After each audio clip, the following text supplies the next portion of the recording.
All right, we're back with another special edition of the Roundtable. We got a monster show lined up for you tonight with another all-star panel.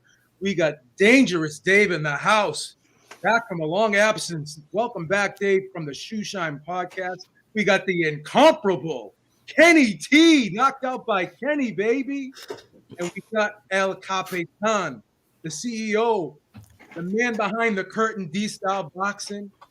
And we have the master of mental acuity, Maestro A Boxing, in the house. And we have video editor extraordinaire, one of the best to do it here on YouTube, the mighty Ring IQ. The mighty Welcome, gentlemen. Welcome, gentlemen. Let's just jump 2 feet right into this. Dillian Whyte, Tyson Fury press conference. Right? Everybody is talking about it. Dillian Whyte not showing up. Does this help? Does this hurt? Is Dillian Whyte wrong? Is he right? Ring, I want to start off with you because you have a very interesting take on this, brother.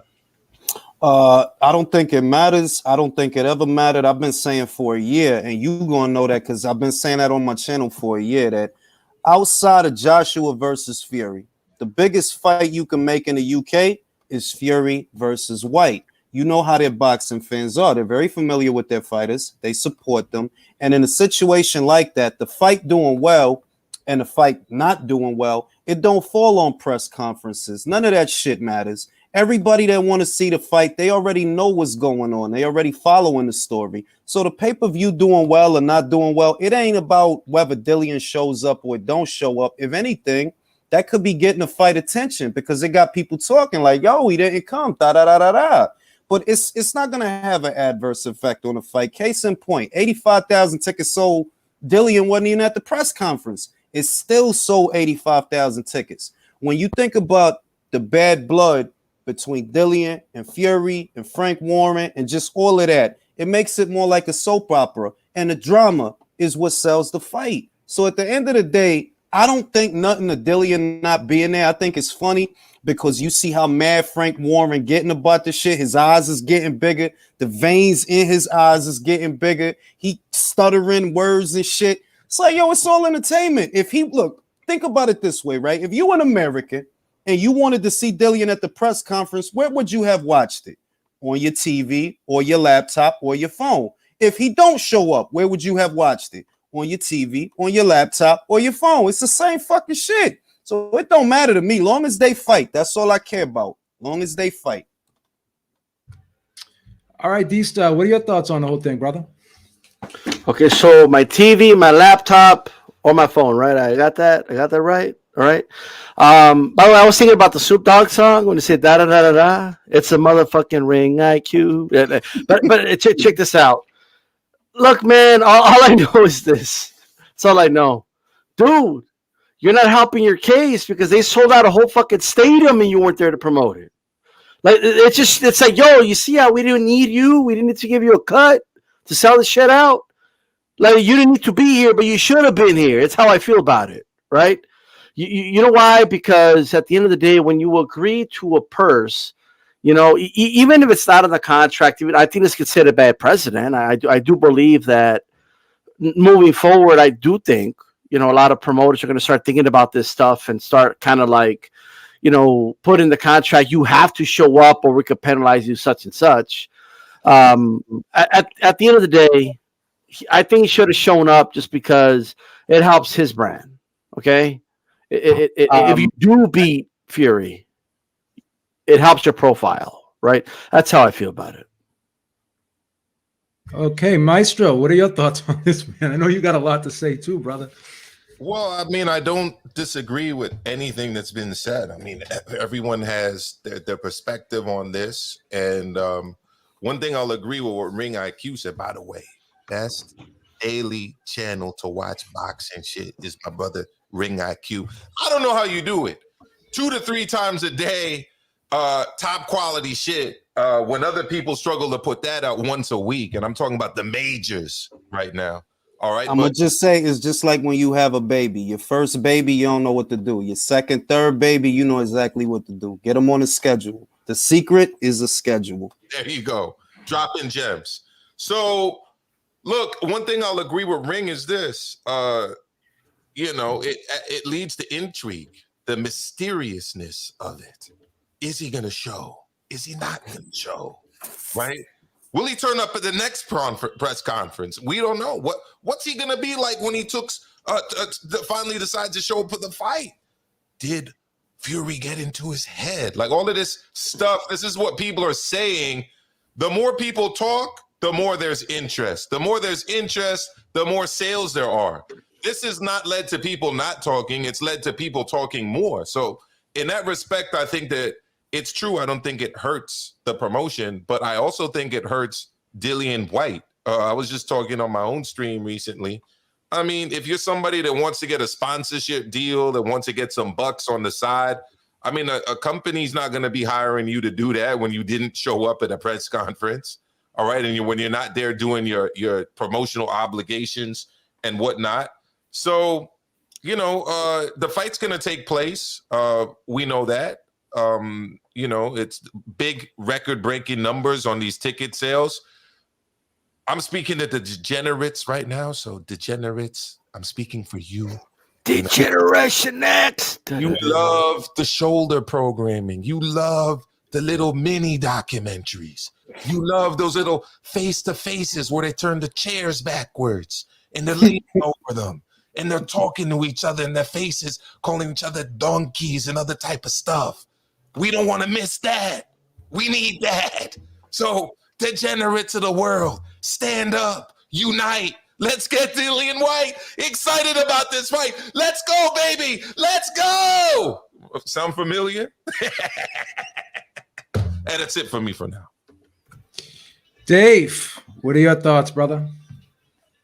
Yo, I'm not down with these shenanigans, man. I think he looks like a tool, to be honest. A lot of ways it reminds me of what Marshawn Lynch, a Bay Area guy, used to do in professional football when he refused to go show up at these press conferences. But unlike Marshawn Lynch, who has an excellent brand and still maintains a store in Oakland, California called Beast Mode, Dillian Whyte doesn't have a brand. He's very much not known here in the States among casual fans. You have to remember that last time that we had a casual that Tyson Fury fought Deontay Wilder, everybody and their mama wanted to watch that fight here in the States. So he doesn't have the luxury of having this brand like D-Styles was mentioning. He's only hurting his own name and credibility. And right now I'm wondering if he's just literally going to show up to collect a paycheck. Sour apples, man. I don't like it. I don't like it at all. Kenny T, last but not least. Man, I don't think anybody's losing here. I think it's a win-win situation for everybody. Dillian Whyte ain't going to the press conference as he said he wasn't going to do, right? Less work for him. He's still getting $8 million, more than he's ever gotten. He still got the fight. The fight is still happening. And he's been quiet. He's been training in the background, supposedly. He's been posting these training clips, just been quiet, supposedly training.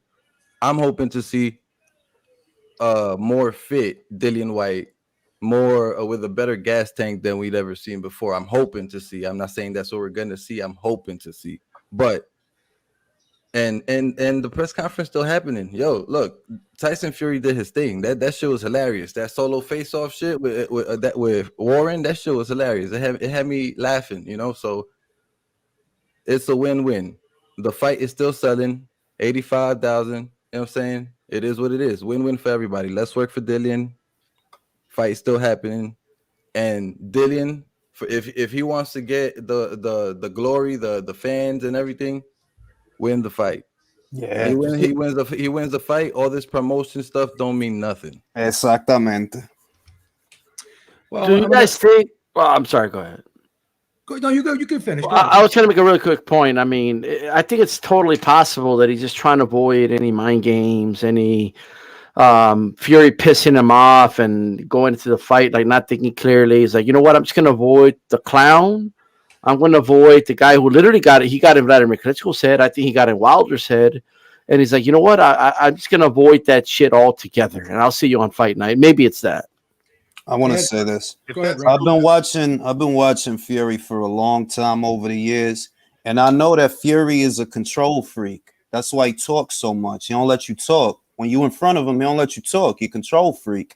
What the element that this adds to the fight that wasn't there, that I didn't know Dillian was gonna, I didn't always know he was gonna do that, but him not being there, I feel like, yo, yeah, that fuck with Fury, because Fury want to talk his shit. He want to do to you what he did to Klitschko. He want to do to you what he did to Wilder. He want to get in your head and play with what's in there. Well, you can't do that if the motherfucker not there. And he putting you in a situation where, look, bro, you can't control me. I'm not Wilder. Yeah, I'm not Wilder. I'm not Otto Valina. I'm not going to play by your motherfucking rules. And just as a consumer of the sport, I like that he doing that, because I'm like, damn, B, I wonder if that's fucking with Fury. I wonder how he feel, because I looked at him, I'm like, yo, Fury looked bothered. I mean, I know Frank upset. I can see that. His eyes is getting bigger. But I'm looking at Fury too. I'm like, yo, you don't like that shit, do you? That you don't get to control what's happening right now. It's not up to you no more. He doing his own thing the way you like to do your own thing. And we know what kind of fight it is because we boxing fans. Dillian is a mid-range to inside hooker. He like to go to the body. I seen Fury in them fights, and he don't like them fights. Those is always tough fights for Fury, where the fighter got a lower center of gravity. He's not eye level to Fury. Think about the McDermott fight, the Cunningham fight, the first Cesar fight, because he beat the shit out of Cesar in the second fight, but not in the first one. Those is the kind of fighters that give Fury problems. So I just like how it all mixes in a pot, that it's a deviation from the norm. All right, we're going to do the press conference, and you're going to talk your shit, and I'm going to talk my shit, and we're going to do that 3 more times before the, like, brass run of the mill. I like the shit, personally. I like that he not there. Well, I do have a question for the panel, and it's related to one of the narratives that a lot of Dillian Whyte supporters have said. I've heard them say it on Joe Habib's channel. They've said it on my channel. I hear them say it a lot on your channel too, Ring, which is that Dillian Whyte is being treated very unfairly with this whole monetary compensation thing, right? Mm-hmm. But look, you know, I'm not an expert on all of the numbers, but $8 million nearly for your first title fight is like unprecedented. I can't think of another fighter in the heavyweight division or any other division, including AJ against Martin, including Usyk against AJ, including Deontay Wilder, including even the Klitschko fight with Fury in Dusseldorf. Usyk too, brother. Don't forget Usyk. Usyk against. Oh, did you? I'm sorry, I didn't hear you. My fault. First fight ever for a world title fight, for world title, coming off 2 losses, by the way, both by brutal knockout. I don't even know undefeated fighters that have made nearly $8 million for their first title fight, let alone guys who are not undefeated in their. So yeah, Ring, if you know the names, go for it. I don't know the names. I don't know what the comparison is for people to say that he's being treated so unfairly, and I'm not the type of person who does it. I would like to say this. See, the difference between this situation and many other situations we've seen in the past is that this fighter, unlike some other fighters that fought for a title, like obviously Wilder wasn't a pay-per-view draw when he fought for a title the first time because he had never been on pay-per-view. We can't say that for Dillian. Dillian has been on pay-per-view in his country multiple times. He sold out the O2 Arena with an away fighter. That's not the first time he ever sold out either. What makes the situation different is you literally have 2 big names in one fight, but one of them has been catering to that UK crowd for the last 3-4 years. Remember, Tyson Fury, he been stateside the last 3-4 years. And before that, he was away with the hiatus and the shit that he was going through, right? That's the story. While all of that is going on, Dillian Whyte is fighting Helenius on the undercard of Anthony Joshua fight. He fighting Parker. He fighting Rivas. These is pay-per-views. And these are fights that people bought. Now, I'm not going to tell you that he the same draw that AJ is. No, of course not. It ain't a lot of draws over there like that, motherfucker. AJ made $1.5 million to face Prince Charles Martin and had already sold out to O2 by that point. But Dillian Whyte is already an established name and an established draw ahead of his first title fight. That's the difference. Yeah. That's the difference. He does. Hold on, myself. He does like 200, 300,000 pay-per-view buys, which is good for a 65 million country. I'm not downing that. And what I've always said, and I'm going to repeat myself, and if you've heard me say this before, please forgive me, but I've always said this: when you put two guys together at the right time, the right place, the right situation, all that shit they did in the past doesn't matter, because everyone was saying Wilder couldn't draw, but then you put him in there with Fury, and there was just a synergy there. You know what I'm saying? This is just that fight. The problem I have with the whole situation is this: anyone that has leverage in the sport of boxing uses it. Mm-hmm. So this whole thing about being disrespected, there's a lot of guys that don't get pay-per-view upside. Mayweather never gave opponents pay-per-view upside. That's true. He didn't give him a day. Joshua didn't give many of his opponents. I think the only two opponents that got pay-per-view upside was Parker and Klitschko. That's true. No one else got pay-per-view upside, right? I want to add this to you. This is all I have to say about it, right? This is what I think. The easier way to go about things, the best way, is to make a deal, right? Now, Dillian wanted closer to 10. We know Frank and them didn't want to give him that. Yeah. But what's the problem? You end up going to a purse bid. Once you go to the purse bid, it ain't about Dillian anymore. Now it's about keeping the rights for the fight, because Eddie gonna come in here and he gonna try to take it from you. So you talking about a pot that was 25 mil in the beginning, turning into a $41 million pot, damn near 2 times the size. What you could have did to avoid that, which would have made sense, give him the 10, give Fury the 20, $30 million pot, and it's an easy number to hit in the UK. What did they end up doing? You let it go to a bid because you didn't want to work with this guy. Work with him, man. Make a deal. It's better for everybody. But here's the thing, Ring. This is why it made sense for them, because they had 2 revenue sources funding them. Mm-hmm. It wasn't just one. Eddie Hearn had just one. So you had BT and you had ESPN, right? So ESPN puts up half, BT puts up half. It's not their money, so they don't give a fuck. Mm-hmm. And I'm going to tell you why Eddie did what he did. DAZN's in the Canelo business right now. They didn't really.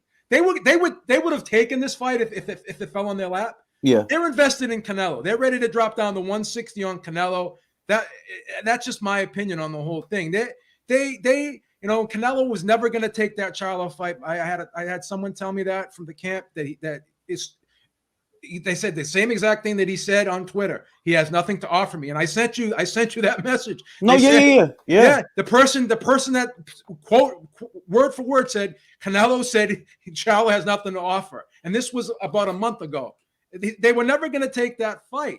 He was always going to fight Bivol. Yeah, I knew that, but DAZN is in the Canelo business right now, and they weren't worried about this fight so much. If it fell on their lap, they would have taken it. If it fell on their lap, they would have taken it, but they weren't aggressively trying to get this fight, in my opinion. But can we say, I'm going to say this, Joe. Go ahead. A lot of what gets lost in the conversation, they looking at what the pot is now, and they not looking at what the pot was. Frank Warren, BT, and Bob Arum, $25 million fight. That's what the pot was. Eddie comes in, he $32 million pot. That's what he bid. So to me, that's an aggressive bid. 32 mil. He knew he was going to lose the bid, though, Rick. And he did. He knew he was going to lose. I ain't even going to hold you. You're right. But I'm just saying that the better thing to do business-wise, forget the narratives and who you like and who you don't like. Could have saved the money. You're right. Because if you do the deal with Dillian, Dillian, here's your 10 plus 20%, you know what I mean, of the upside, because there was a pay-per-view upside involved. There was 5 mil against 25%. Well, they were willing to give him. They were willing to go up to 6, and they were going to give him 25 on the pay-per-view cut. Exactly. He kind of fucked up. He kind of fucked up by letting it go to purse bid, in my opinion. Kind of, and see, this is where it gets complicated. You got a $41 million pot, so you've got to sell now for there to even be an upside that you wanted to get a percentage of, right? For there to even be an upside, which I don't know if it's going to be one, we'll see.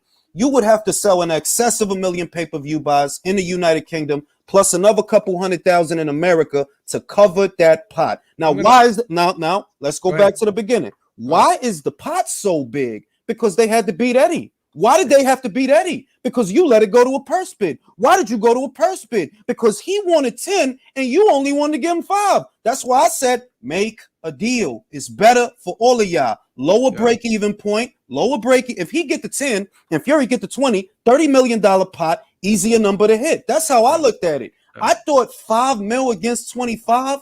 Ain't no way he gonna take that. So no not to cut you off, but in your opinion, the money was always going to be on the pay-per-view revenue side, not on the guarantees. Always. Yeah. So, Always. But I'm gonna say something very, very bold here.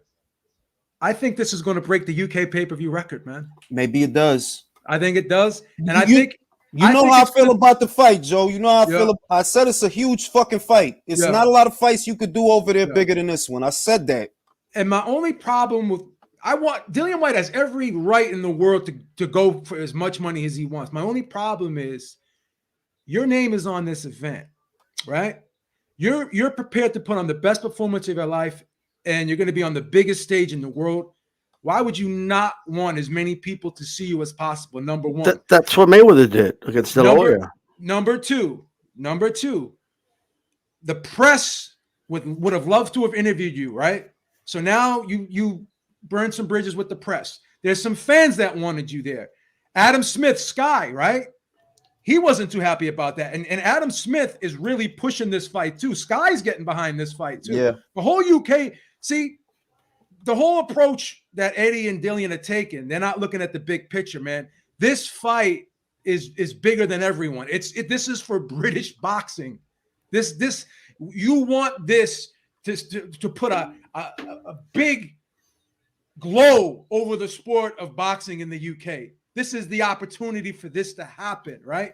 And like Maestro said, think of it as not helping them out. Promote your own brand. Promote yourself, right? But let me say this. I want to add this. What these styles says struck a chord to that. Maybe it's that this dude, like, listen, when I got knocked out by Povetkin, who was laughing at me? Frank Warren. And I'm going to do Frank favors so that his pay-per-view could do good. It ain't like I'm going to get nothing out of that shit. Fuck the bullshit. If I'm going to get known for something, it's for beating Fury, not for going to a press conference. So I ain't worried about a press conference. No one's going to remember the press conference when it's all said and done. I agree with that. I feel like Frank always looked at Dillian as Eddie's boy when he should have looked at him as an independent contractor, because in reality, that's what he is. He's not a matchroom fighter. He's not under contract with Matchroom. He never been under contract. Eddie never took care of Dillian because he lowballed him for the first AJ fight, right? He was going to lowball him for this fight if he won the purse bid. So I don't know why everybody's looking at Eddie. Hold on, myself. I don't know why everyone's looking at Eddie like he's the knight in shining armor for Dillian Whyte, because he's not. Dillian, listen, if Dillian win this fight, and I'm gonna say this now, just look out for it. I'm not saying he gonna win. I'm saying if he win, don't think he just gonna take the belt back to Eddie and we gonna do what you. He might go to Sky. Believe that shit. He might go to Sky. Sky is fucking hot right now. Trying to tell you. So go ahead, Maestro. I'm sorry. No, I was just going to double down on your point, which is that Big Baby Miller was offered $2 million more to fight AJ than White was. Yep. So was Ruiz. Yes. So if you want to talk about people disrespecting Dillian, put Eddie on that motherfucking list. Right. But let's not act like if you ask Dillian about Eddie, you're not going to hit some static. If you ask Dillian, it ain't like he going to say, yeah, they ain't the best of friends. They ain't the best of friends. Yeah. Oh, and really, look, I ain't going to hold Eddie. If I got the cash cow, I ain't going to be worried about you, bro. Like, if I got AJ selling all these tickets and getting all this money, bro, I ain't worried about you right now. Be like, you can't expect me. Nobody would give you priority over him. Nobody. So let's be real. All right, we got to switch topics. The producer's tugging at my shirt right now. All right, so everybody knows the big controversy or supposed controversy. I don't think it was a controversy. Jack Catterall, Josh Taylor, big controversial decision. Oh, it's pretty controversial. I don't know. I mean, I respect your opinion, but here's the thing. The reaction was controversial. Yeah, here's the thing. The decision is going to be investigated. It's been called a robbery. So the British Border Control, the organization who appointed the judges, they're basically going to investigate themselves. I don't know where that's going to go. I don't know how productive that's going to be. But I got to ask everyone, is the word robbery overused in the sport of boxing? Because this is something that I say all the time. If we all can't agree, right, on 7 rounds that we gave one fighter, right? Then I don't think it's a robbery. Like I'm looking at everyone's scorecard. I scored at 113, 112. I think Ring, you scored at 113 and 112. D-Style scored at 113 and 112. I don't know how you scored it, Maestro. Kenny, I don't know how you scored it. But all we have to do is flip one round, and Josh Taylor wins the fight by a point. Now, we all got to that 113 and 112 in a different way. I think Ring, didn't you give Catterall round 3, but you gave Taylor round 4, if I'm not mistaken? The rounds I gave Taylor were rounds 2 and 3 in the first half of the fight. And then I had him winning 4 rounds in the tail end of the fight. Me too. I had, like, if you look at Howard Foster's scorecard, that's literally my scorecard. I had it exactly the same. So we both had it 113 and 113 and 112, but I gave round 2 to Catterall, right? You gave it to Taylor. So see, I'm saying, so all we got to do is flip one round. And is it really that bad of a decision? Now, the 114 and 111 scorecard was bad. But let's just go around the panel. Yeah. You know, is the word overused, and was it used appropriately in this case? Ring, since we'll just kick it right back to you. I'm gonna say, look, robbery's a robbery, right? Whether you steal $10 from me or you steal $1,000 from me, robbery's a robbery. You know, you stealing shit, right? So I did feel Jack Catterall did enough to win the fight, but as a seasoned boxing fan, keeping it real with you, I seen worse robberies than that. So I'm not gonna shake my fist at God like, yo, why you did that to Jack? I ain't worried about it like that. Because to me, Chocolatito versus Estrada 2 was a bigger robbery than that. If we gonna get into some robberies, the motherfucking Canelo versus Golovkin fight, the first one, that was a bigger robbery to me than that shit. I'm like, yeah, Jack did his thing. I ain't even gonna hold him. To me, he won the fight. But I done seen so many shitty ass scorecards and robberies. I'm like, look, by the time yours come around, man, I done seen worse than that. So I feel for Jack.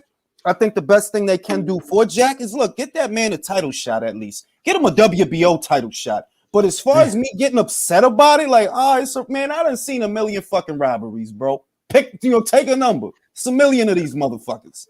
There was so many. You know, the worst decision I ever seen was Paul Williams over friggin' Irislandi Lara. That was the worst decision I've ever seen. Yeah, Definitely. Dave, you were pretty passionate about this. What are your thoughts on this? Did you think this was a robbery? Do you think the word robbery was used appropriately here? Or you think the word robbery is being overused in the sport of boxing?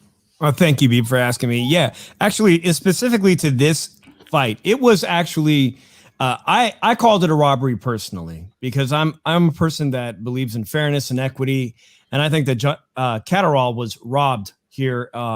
And when I was being robbed, too, of financial windfall, because we all see what Kambosos is going to eventually make now because of him being now the unified, undisputed 140-pound champion. So in a way, yeah, he's being robbed even financially.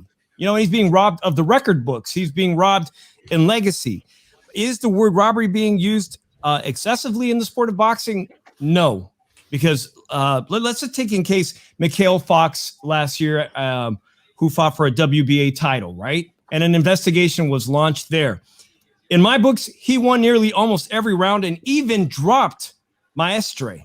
And yet not one of those judges scored it that way. So I don't see, like, all it takes is one judge. That 114 to 111 scorecard to me, there's no way you can justify that with the point deductions and the knockdown. It just takes one judge to take and robs an opportunity for someone, an epic moment, you know, and this is what these fighters live for. So I don't think, first of all, I don't think the word robbery is being used excessively in the sport. Even people like Jake Paul are calling for reform. You know, when Jake Paul is calling for reform in the way we score fights, and he's getting that into the mind of these young boxing fans now, there's a problem. There's absolutely a problem. I don't know how it's going to be remedied, and this investigation will probably result in nothing, just like the WBA's investigation. Okay. Kenny, what do you think, brother? I mean, it depends, right? When it comes from fans, you know, fans are emotional. Fans are like fanatics. They're crazy emotional supporters of boxers. So when it comes from fans, the word robbery is 100% overused because everything's a robbery. If their fighter didn't win, it's a robbery. But when it comes to critics and analysts, it's a different story. I definitely think that Catterall got robbed. It's messed up. Some change does need to come sooner than later. Stuff got taken away from Jack Catterall, as Shoeshine Dave said, money got taken away, food got taken away from his table because they decided to not give him the victory in the fight that he won. As people have been saying, PBC need to stop buying these judges. But seriously, robbery, it is a robbery. Stuff was taken from him. The word robbery gets used too much by the emotional fans. I don't think it gets used too much by critics. There's clear situations that is a robbery like this one. A rhetorical question for everybody. Answer this question to yourself in your head. Do you think Jack Catterall won the fight? Yep. Now another rhetorical question. Who won the fight? Jack Catterall. Jack Catterall. No. Who actually got the decision? Oh, Josh Taylor. Josh Taylor. Sorry. So what we just called right now, that is technically a robbery. We all think that Jack Catterall won, but Josh Taylor got the victory. It's a robbery. Clearly, it is a robbery. Yeah. Okay. I'm a man that doesn't go with the gray area. It's either black or white. There is no gray area for me. We all think Jack Catterall won, but Josh Taylor got the decision. It's a robbery. That's why this is called a round table, because there's not one head here, man. There's not one opinion that matters more than the other. That's why it's a round table. D-Style, go ahead, brother. So I get it, right? The problem is this, we've been hearing for years, how do we fix this? How do we fix the problem with boxing? How do we fix? Look, there's one solution, ladies and gentlemen. There's one solution.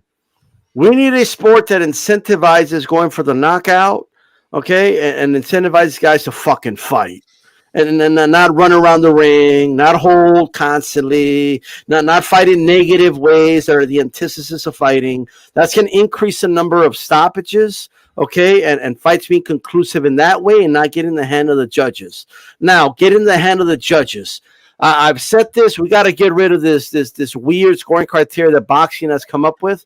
Okay, just for boxing fans to think of themselves as this amazing oracle that, oh, look at me, I understand what ring generalship means. It's about punches landed, dude. It's about who hits who more. That's what fucking matters. No, but I know what ring generalship is. Like I don't give a fuck what you think. It all comes down to who's hitting who more, right? Why is defense a scoring criteria? It makes no fucking sense. If you're hitting your opponent more than he's hitting you, your defense is better. Duh. Like we don't have to have it as a scoring criteria, right?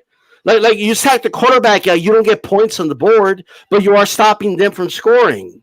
Okay, like that's just it's the anti-score. That's what defense is, in my opinion, right? So we need to simplify the score and make it simple. Who's landing the more effective punches in the fight, okay? And have a rule, like I've been saying this, that forces guys to fight, okay? Not like this. I feel Catterall won, I do. I like the way he was walking away from the ref when he said break. Why are you walking away? Why does the ref need to halt the action to tell you to turn around so you can fight? Why is that happening? Right? Well, why is there a break in the action every fucking 10 seconds? And one dude has one dude in the headlock, and they look like a fucking pretzel in there. What the hell's going on here? Right? Like this is the age we're in. We're in an age where boxing fans, fight fans say things like this. Hey, it's boxing, not fighting. Stop! Boxing is the name of the sport. It's a fight. They're not playing. They're fighting. Now, what do you mean? Like, what does that even mean? So anyway, back to your point, was any robbery? Look, I'm going to say this. It was controversial, but it wasn't a robbery, right? Controversial means it was like this is literally the definition of controversial. You have different opinions. People feel differently. Like it's being debated about. There should be a way, okay? There should be a way to overturn fights, but it should be difficult to do it. It shouldn't be impossible. And I like your idea. If get 5 dudes to watch the fight, but they all need to have a consensus 7 rounds that they give the other guy in order to overturn it. That's it. Maestro, I see you got your face all crinkled up there in the corner, man. Go ahead, brother. Well, I mean, look, I don't want to get too literal with people, but I mean, I think that the word robbery is way overused. A robbery is the action of taking property unlawfully from a person or place by force or threat of force. Okay, that's what a robbery is. I've had people try to jack me before. Once in front of my former place of work, Kenny knows about it, right? They attempted to rob me. All right, don't drop dimes now. No dropping dimes, brother. All right. Well, I had no choice. I mean, this whole shit was caught on tape, and it was built. We obviously in New York City have public safety at our school, so it is what it is. But that's what a robbery is. All right. FBI says the same thing. I mean, to control of a person or persons by force or threat of force or violence. I mean, look, people, they just engage in hyperbole nonstop. It's like when I hear people say, oh, he raped or blah, blah. It's like, no, he didn't. I mean, rape, robbery. I mean, these are like serious crimes. Okay. That was a serious crime this last weekend, what though. Happened to Jack Catterall was he lost a decision in a fight in which people that were rooting for Jack Catterall couldn't even agree on the rounds that he actually won, and where by most consensus, he didn't even do very well in like the championship rounds of the fight. I mean, fighting in the guy's home country, hometown. I mean, look, I've seen far worse results to a fight. What those fights didn't have was the English media based out of London, up in arms, yakking nonstop about how bad the decision was. And, you know, you asked about scoring the fight. I'm going to sound like a beat the dead horse again. And I shouldn't say that because I'm a vegan, but just a metaphor. All right. The fact is, guys, beat the dead cabbage. I'm going to beat the dead cabbage. Thank you. You're at home scoring a fight. You know, I just installed the big boy 75-inch 4K, you know, long overdue, you know, saved up for it and shit. Actually put it on plastic, whatever, I'm lying. Okay. It was on sale. But the fact is, I've got a great view at home. 4K splendor. All right. I've got multiple angles, right? I've got video edits from the production truck, right? I've got video replay, okay? And then I've got Andre Ward, Tim Bradley, and Joe Tessitore nonstop throughout the whole fight. Those are not the conditions for scoring a fight and comparing it to an official judge's scorecard. They're just not. Now, if I want to engage in scoring a fight, my scorecard shouldn't be compared to the judge's scorecard. Yeah, it could be compared to Ring's scorecard and D-Style and Dave and Kenny and Joe. But the judges' scorecards are not the same as people who are sitting at home with commentary in their ears nonstop with the benefit of replay and multiple camera angles. So why are you comparing your scorecards to people that don't judge fights under those conditions? Now, we can talk about the need to change the conditions under which they score fights. I agree with that, right? I think they're overly influenced by hometown crowds, right? I think that the fact that people are cheering for everything Josh Taylor does, whether it lands or not, and you may have a bad angle to see what happens, they're human beings. They're going to have a reaction to that. I don't exactly agree. Actually, I don't agree at all. I don't think there's a justification for the Ian John Lewis scorecard. And I've had a history of issues with him. I think he's the reason Derek Chisora lost to Dillian Whyte in that second fight, being overly officious and taking away points for no reason, getting the man out of his game plan and all reckless. I could go on and on about that dude. But if you want to look at actual terrible decisions in England, I mean, what about Sonny Martinez, Campbell Haddon? Campbell Haddon even win a round in that fight? Yeah, that was way worse than this. Honest to God. I mean, like, seriously. Is that a good defense though? Is this one was worse than this one? Is that a good defense? It's a defense because this, by all accounts, by what Joe outlined, people couldn't agree on the rounds. D-style. I mean, I'm bringing up a fight where everyone agreed on every round. There was no. In that fight, there were none. I agree that. Look, I ultimately agree that. I don't know if I want to use the word rob. I like what Nancy said. She said we could say he was robbed, but we can't call it a robbery. I don't know about that one. But okay, here's the thing. Like, I think people are trying to avoid. I get that the word is overused, but and I don't want to speak for Kenny or Shoeshine. They can speak for themselves. But when they say he was robbed, I don't think they believe he was literally robbed, like by the actual definition in the dictionary, like they stole his Rolex or something. That's why I think they're using it as it's a metaphoric phrase in boxing. Can we say this? Look, this is the thing, right? We know that the difference between a 7-figure purse and a 6-figure purse, that's what they took from him, though. Being real with you, right? That was history for him, B. That like, yo, I was undisputed once. If I get my ass beat in the next fight, I could still say I was undisputed once, B. And I could get the purse that come with being that undisputed. So in that respect, yeah, they took something from you. Here's my question for you, Ring, and that's a very good point. A very good point. But what I meant when I was talking about the literal definition and the overuse of the word, I honestly believe that what happened in that Campbell-Haddon fight was done with intent. Yeah, I'm with you. I agree. I agree. Ian John Lewis, you can make a strong case that was done with intent. Were all three judges like intent to rob him like that?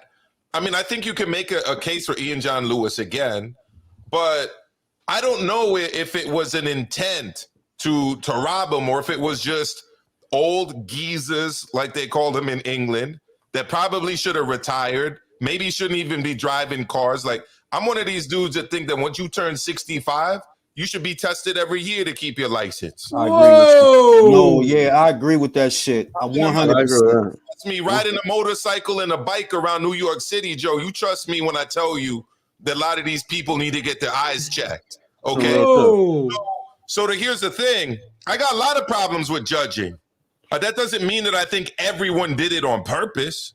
There are conditions that can be changed, is what I'm trying to say. I agree with you to this point, Maestro. I'm with you all the way on this point. We don't know what the real problem is. Is it ineptitude or is it corruption? Is it interpretation or is it there's somebody being paid? Being real with you, Maestro, I'm going to say Josh Taylor don't lose in Scotland, bro. I don't watch him rabbit punch people for years in the back of the head. Nobody say nothing. Watch them fights. He was rabbit, and I like Josh Taylor. I like the dirty shit. I'm with that shit. But I'm being real with you. That man not going to lose. I'm just saying. That man not going to lose a decision in Scotland, bro. So then it was intent. And then, but is it not fair to say that Catterall was doing this shit? No, I agree with that shit too. He was leaning off to the side, then coming up to clinch. You right, and I feel that.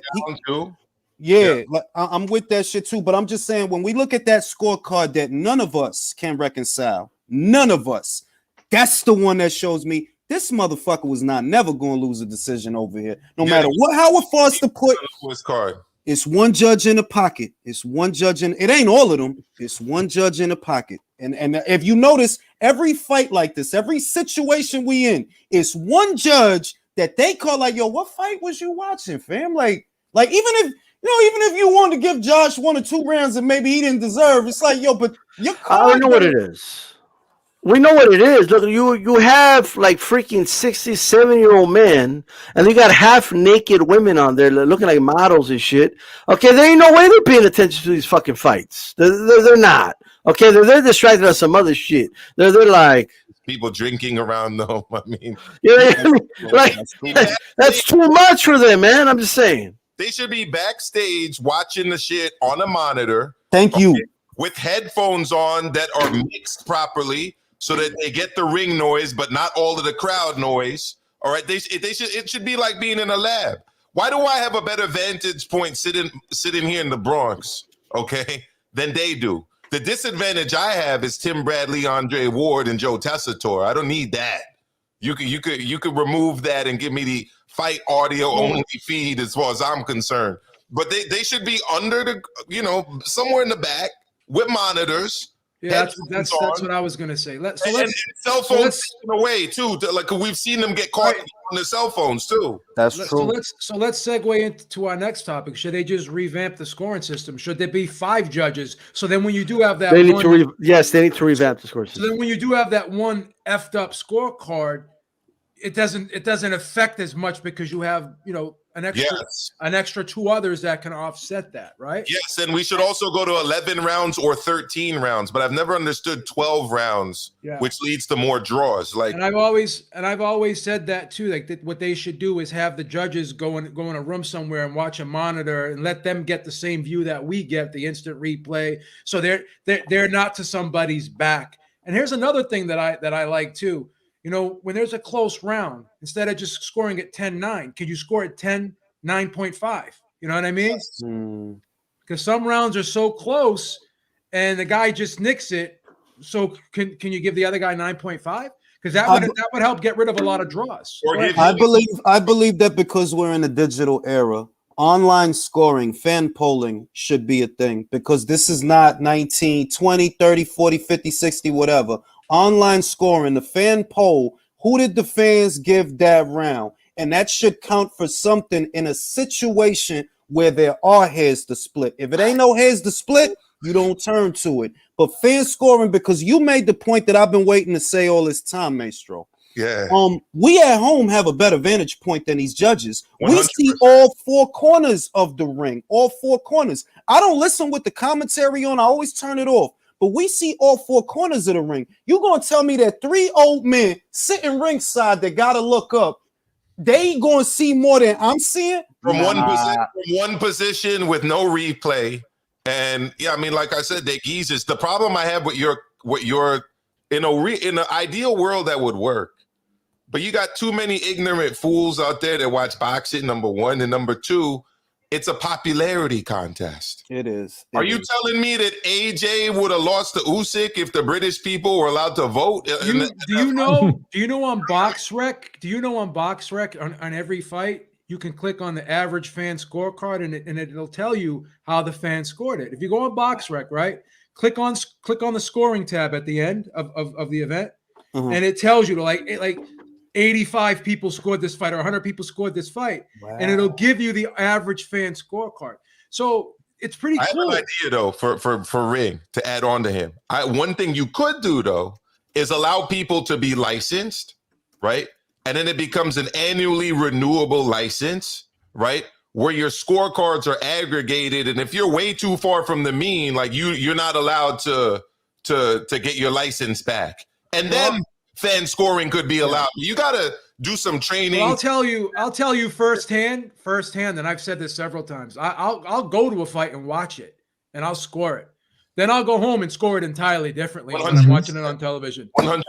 So that's why that I've said this forever, and I know you spoke about it, and we've talked about this. They need to put them in a room somewhere with a monitor and just let them watch the fight. Yeah, you know what I mean, and have the 5 judges instead of having just the 3. The Olympics have 5 judges. Yeah. So you have less room for controversy. So like I said, to repeat my statement, we have that one effed up scorecard. It's not going to have as much of an impact on the fight because the other 2 can offset it.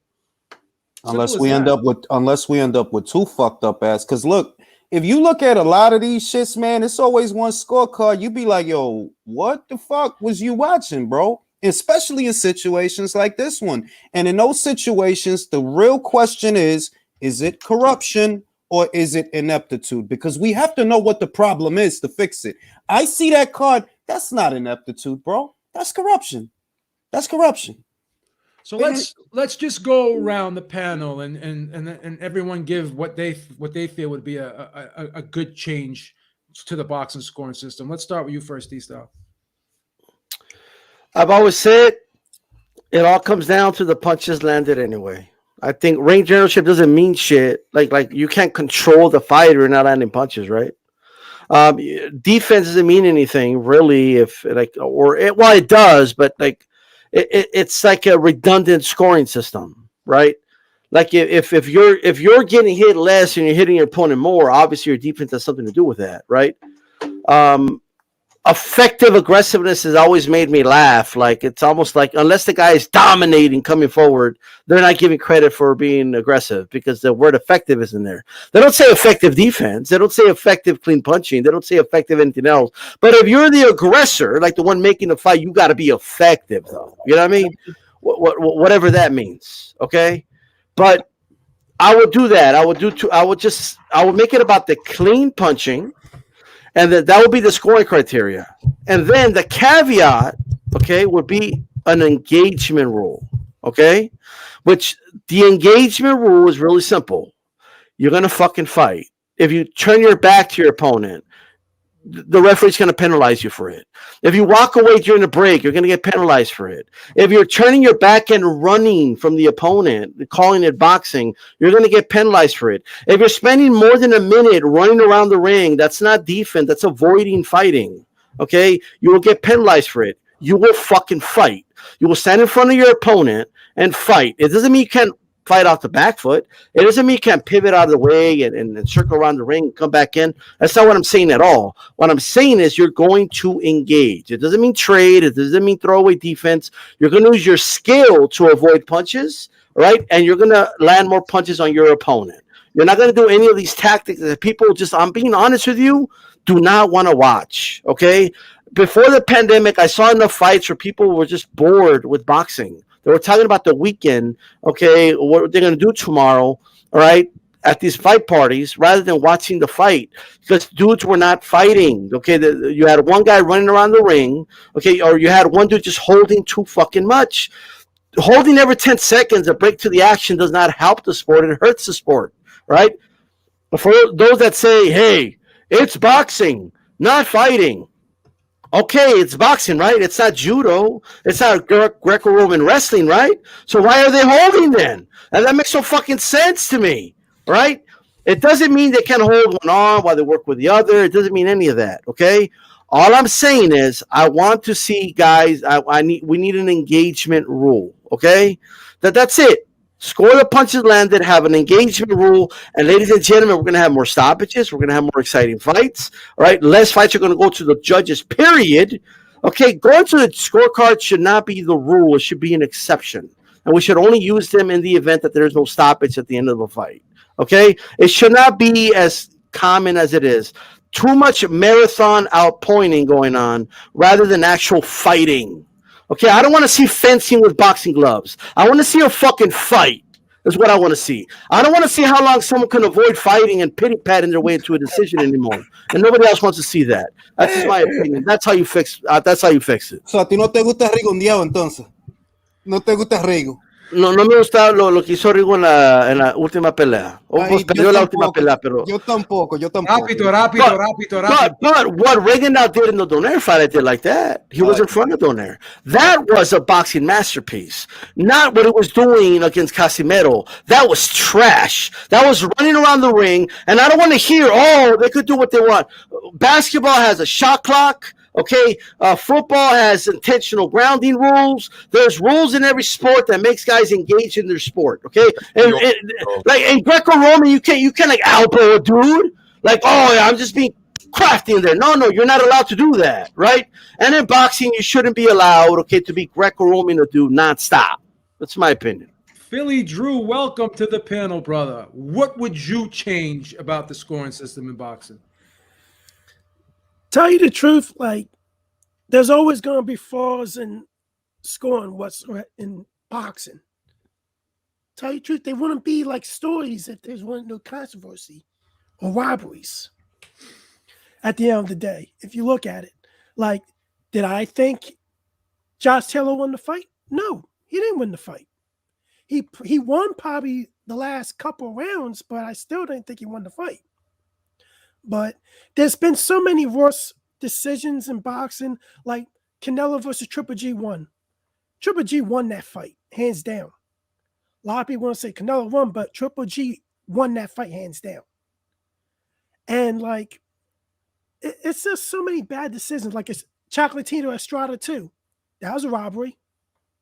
And that, like someone said, that last Campbell Hatton fight, that was definitely a robbery. I didn't see the dude winning 1 round in that fight. Yep. You're going to probably give him 1 round if you want to be fair about it. But there wouldn't be no stories in boxing if robberies weren't in place. Unfortunately, so you like the controversy, Phil? You like the controversy, Drew? Hey, you gotta like it, and you're not gonna like it. But at the end of the day, it's not going away. It's not going away because you're always gonna have corrupted judges. They're always gonna keep them on because that woman that made that bad decision. Yep, she was. Yo, I seen her. She was in fucking Miami. She was doing a fucking fight in Miami at Mundo. Now, can I just want to say this? Look, we all think the problem is different. Some of us think the problem is ineptitude. Some of us think the problem is corruption. I believe the problem is corruption. How do you fix the corruption? I don't believe the promoters should know who the judges are because then you don't know who to pay. You don't know who to pay off if you don't know who the judges are. Don't tell them who the judges are. You don't know shit about the judges till the day of the fight and you don't even see their ass.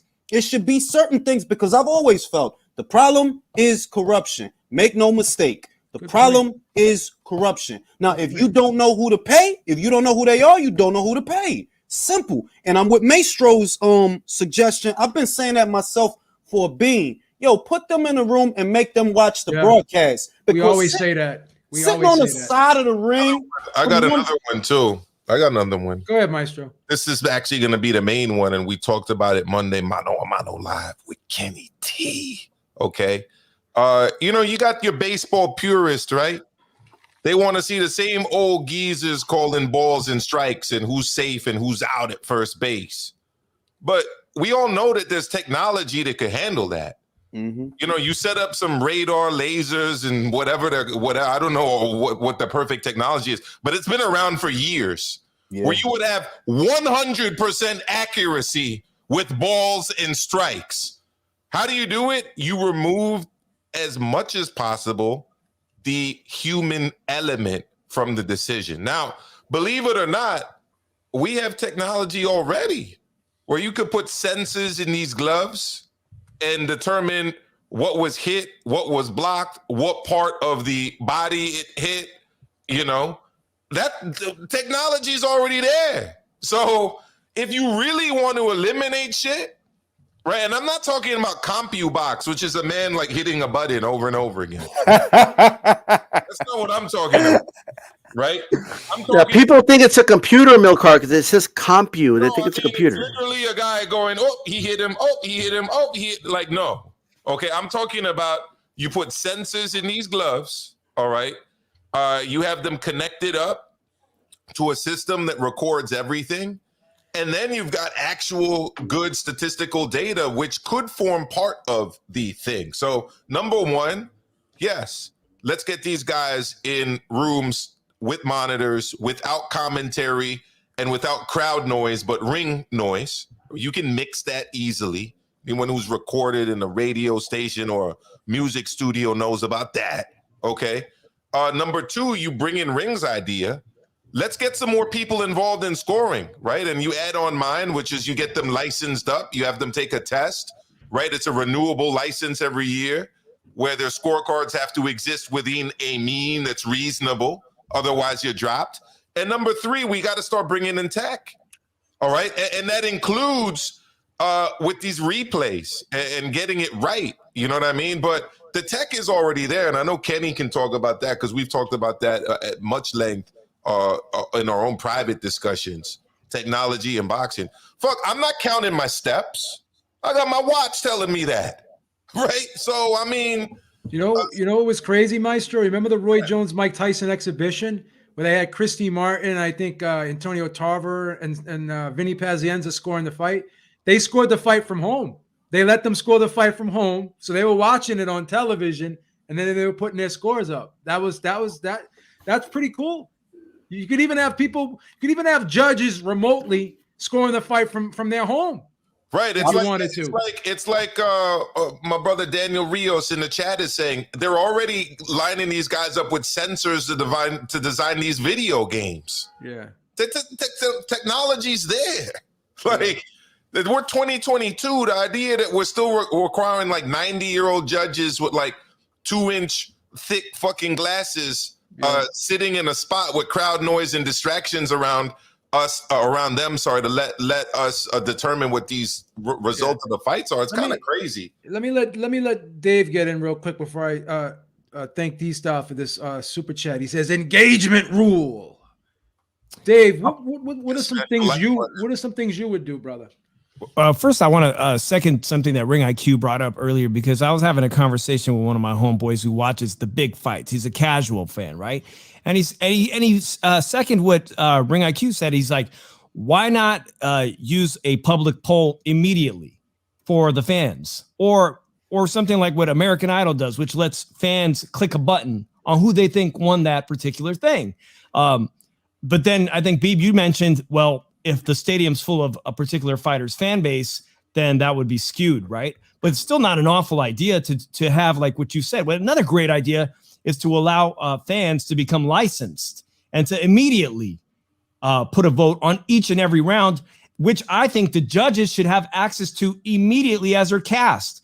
Also, like when we vote, you know that the old-fashioned paper votes is full of shenanigans, right? But the digital ones are almost always accurate. I don't know why judges are filling out paper ballots. I think they should be in a room, like you guys are saying, isolated from everybody, and they should be filling in a digital scorecard. And when they score it, if they're wildly off, I think the screen should tell them, yo, are you sure you want to vote this way? Because the opponent outlanded them by 25 punches. I don't know. Because then they'll be held accountable. Because then their scorecard to the general public that they fully knew and were warned that the other person had outlanded the opponent by 30, 40 punches, and yet they still want to press yes. So then it forces accountability, which there is none right now. Yeah. That's what the thing is. These judges keep getting called back by promoters. They should be interviewed by promoters. They should be interviewed by the press. I was going to say that. They should go to press conferences and they should be interviewed by the press. They keep getting rehired by the. It is unfair. Just to at this point, it is very unfair that fighters got to do all the road work, all the hard work, all the sparring, take all the hits, go through the whole fight, and they got to go do an interview. They have to go to a press conference. Look how we're scrutinizing Dillian Whyte because he wasn't at a press conference before a fight. But these judges don't have to answer to anybody. So tell me, I can't question. Hey, why'd you give that round 7 to him? That makes no sense. Like, can you explain at least? Like from your vantage point, what the hell did you see? Another thing, and I wrote this down. I forgot to mention it, and I believe explains a lot of the wide scorecards. You ever watch a fight and you say, man, if they're going to rob them, I mean, why not make it close? Why is it so fucking wide? Like, you know what I mean? And it touches to the point that Dave was talking about. This should all be digitally inputted. Now, I don't know about the whole, like, are you sure? I mean, he landed more because they couldn't always, like, manipulate that. But, like it should be, like, every round should be submitted, okay? And that's it, because that will prevent what I call front loading, okay?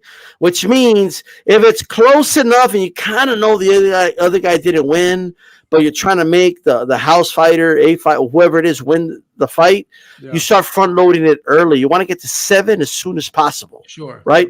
Because what if it becomes so one-sided in the second half and you can't justify or whatever it is? There's a lot of front loading going on. So what happens is they front load early. The guy they're scoring it for ends up actually winning the later rounds, and what you have is a very wide scorecard. That's how you end up with the wide scorecards. Okay. So talking at the shirt again. Let me let Kenny get in because he's been waiting very patiently. You already know I take my time. You gotta let the guys talk. But yo, there's a lot of things that could be changed in boxing. I'm gonna agree a little bit with D-Style, a little bit with Maestro here, and add my own things in there. The first, definitely, they need to adjust the scoring rubric, and as D-Style said, make the punches landed count more than everything else. You could keep all the rest of the scoring rubric, but make punches landed the number one thing. Make it count more than everything. Second, the 5 judges idea from Ring IQ is a good idea that decreases the margin for error. That may 5 instead of 3 is like more dues to pay off, more dues to get to, and it's I think it's crazy if they let the promotional companies choose all 5 judges. I think that's crazy because now I don't know how many of the judges they choose now, but if they could each choose one judge and then I don't know who choose the rest of the 3 judges, that makes a little sense to me. Besides that, one second, let me get to my points. The third point is impose heavy rules and fines on officials, both judges and refs. So a lot of things that we saw this last weekend could have been prevented if the refs would have just done their job. 2 warnings and a point deduction. Simple. 3 strikes, 2 warnings, and a point deduction. Stop allowing that hugging shit to happen for so long. Stop allowing the turning of the head to happen for so long. Stop allowing those Okoli back of the head punches to the back of the head happen for so long. 1 warning, 2 warning, point deduction. Simple. If that doesn't happen, then they have to start imposing heavy fines on them. Impose heavy rules and have the refs follow these rules. And if they don't follow the rules, heavy fines. I know they fined some judges before, but the judges also need to get fined big money. These crazy scorecards, they need to start getting fined big money because whatever money they're getting bribed with, they need to get that money taken away right back. Exactly. Because I think that's what it is. So 100%. I'm sorry, Ken. I didn't know you weren't finished. Go ahead, finish. My fault. And the last thing is with the technology. So it 100% is possible that there's flat paper sensors that could be put in gloves that won't affect any type of damage to the face, body, or anything. The only problem with that, and it would work with 5 judges, it'll work even better. You would need the 5 judges still because it needs human interaction. The only thing with the technology is it would record when contact is made with the gloves, but you would still need the human interaction. You still need the judge there to be able to say that landed or that was a punch that was blocked. That landed, that was a punch that was blocked. That was a punch that was thrown out or whatever. Because everything that lands, whether it's the punch that lands on the gloves, the body, it doesn't matter where it lands. Anything that touches that sensor is going to mark. So you're still going to need the judges for human interaction. And I think that all these things all together could 100% solve the deficiencies that boxing, scoring, and judging has currently, and the reffing as well. I'm just going to be real quick here. I think that a fighter and his team should have the right to appeal on a decision, and in the investigation process, have the fight rescored again. And if the judges, whether it be, I think it should be 5 rescoring the fight, and if the 5 can agree on 7 rounds, right, then the decision gets overturned. That's it. Mm-hmm. I think there should be an option because it's just like in football when you want to challenge a call, right? You can challenge a call, right? They've brought instant replay into boxing now, so this is something else that can be added in because why let something stand if it's wrong? In D-Style, we've talked about this before when they made that error in the Pacquiao fight, the first one, when that judge scored it 10-7 and they were supposed to score 10-6. Why wasn't that fixed? If the judge admitted I made a mistake. That's an easy fix. Yeah. Why wasn't that just rectified? So I think that, things should be overturned if the decisions are bad enough and an investigation is done and judges can rescore it and agree on the rounds. I really believe that, but let's move on. Let's talk about Josh Taylor. What does he do next? He says he wants to move up to 147, but what's up there for him right now at this point, right? Because all those guys are tied up, right? And he's probably not ready to jump right into the ring with Crawford. Said he's willing to fight Catterall in a rematch, but he wants to do it at 147. But does that make sense? Should he just try to make 140 one more time and give Catterall a rematch to try to right that wrong and get all of the negative the negative backlash off of him? What should he do? What do you guys think? Let's go to you, Philly Drew. What do you think he should do? You think he should go up to 140? You think he should stay at 140 and rematch Catterall? I think he should go up to 147 and maybe fight Cal Brook or something. Well, there's a problem move up to 147. 147 is not the division it was 10 or 15 years ago with all these names and everything. All these, it's not the best weight class in boxing anymore. And you're gonna get better fights at 140, even though you got Teofimo, you got a rematch of Jose Morales, or Cepeda was supposed to be your next mandatory. There's a lot of more opportunities at 140 than 147 because most of the top 147 fighters are on PBC, and you're not going to be able to make fights with them. Like, the only one you can make a fight with is Terence Crawford, but in my opinion, I don't think it does nothing for Terence Crawford because he's just going to fight a guy that's moving up to 147. He should worry about fighting the other guys, the top guys at 147, even if it's Keith Thurman, even if it's like a Boots Ennis or a Virgil Ortiz. That's what the fights Terence Crawford should go after. Josh Taylor, he might as well stay down 140, maybe give Catterall a rematch. It's the sensible thing to do, or fight Jose Cepeda next. Other than that, there's really nothing for Josh Taylor after that. Yeah, I agree. Dave, what do you think he should do? Think he should stay at 140 or go right up to 147? I'm actually in favor of him staying at 140. I mean, he's made his intentions very clear that he's moving up. He's offered Catterall a rematch at 147, but ultimately, I think you could add him to the long list of fighters like Adrian Broner or Maurice Hooker or even Mikey Garcia, who've made the leap from 140 to chase the even bigger paydays. They say they're more comfortable at that weight, but I mean, the list goes on and on of fighters who were champions at 140, whose power did not make a difference moving up in weight to 147. I think Josh Taylor's best days are at 140.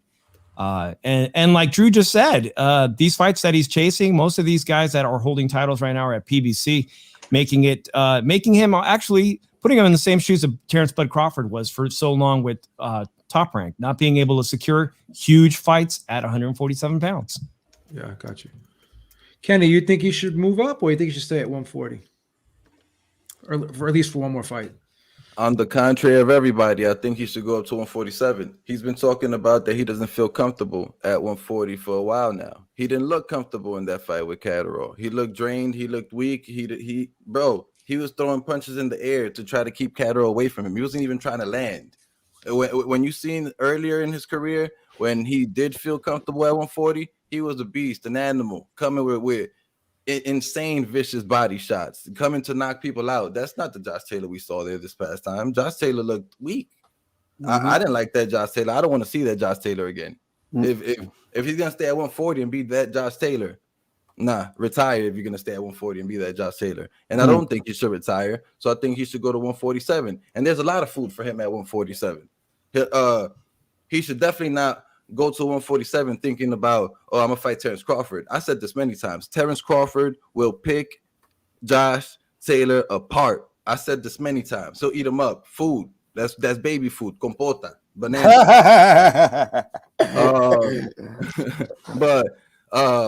Yeah, Josh Taylor, he should be looking for not a cherry pick, but a type of tune-up type of situation at 147. And I'm thinking somebody like the likes this you're gonna see this is not even a tune-up. Someone the likes of Keith Thurman. Used to be a champion, seems like he's on his way out, seems beatable.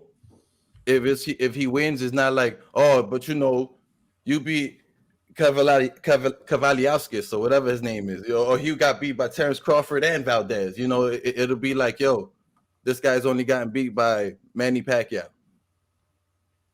So there's other names too.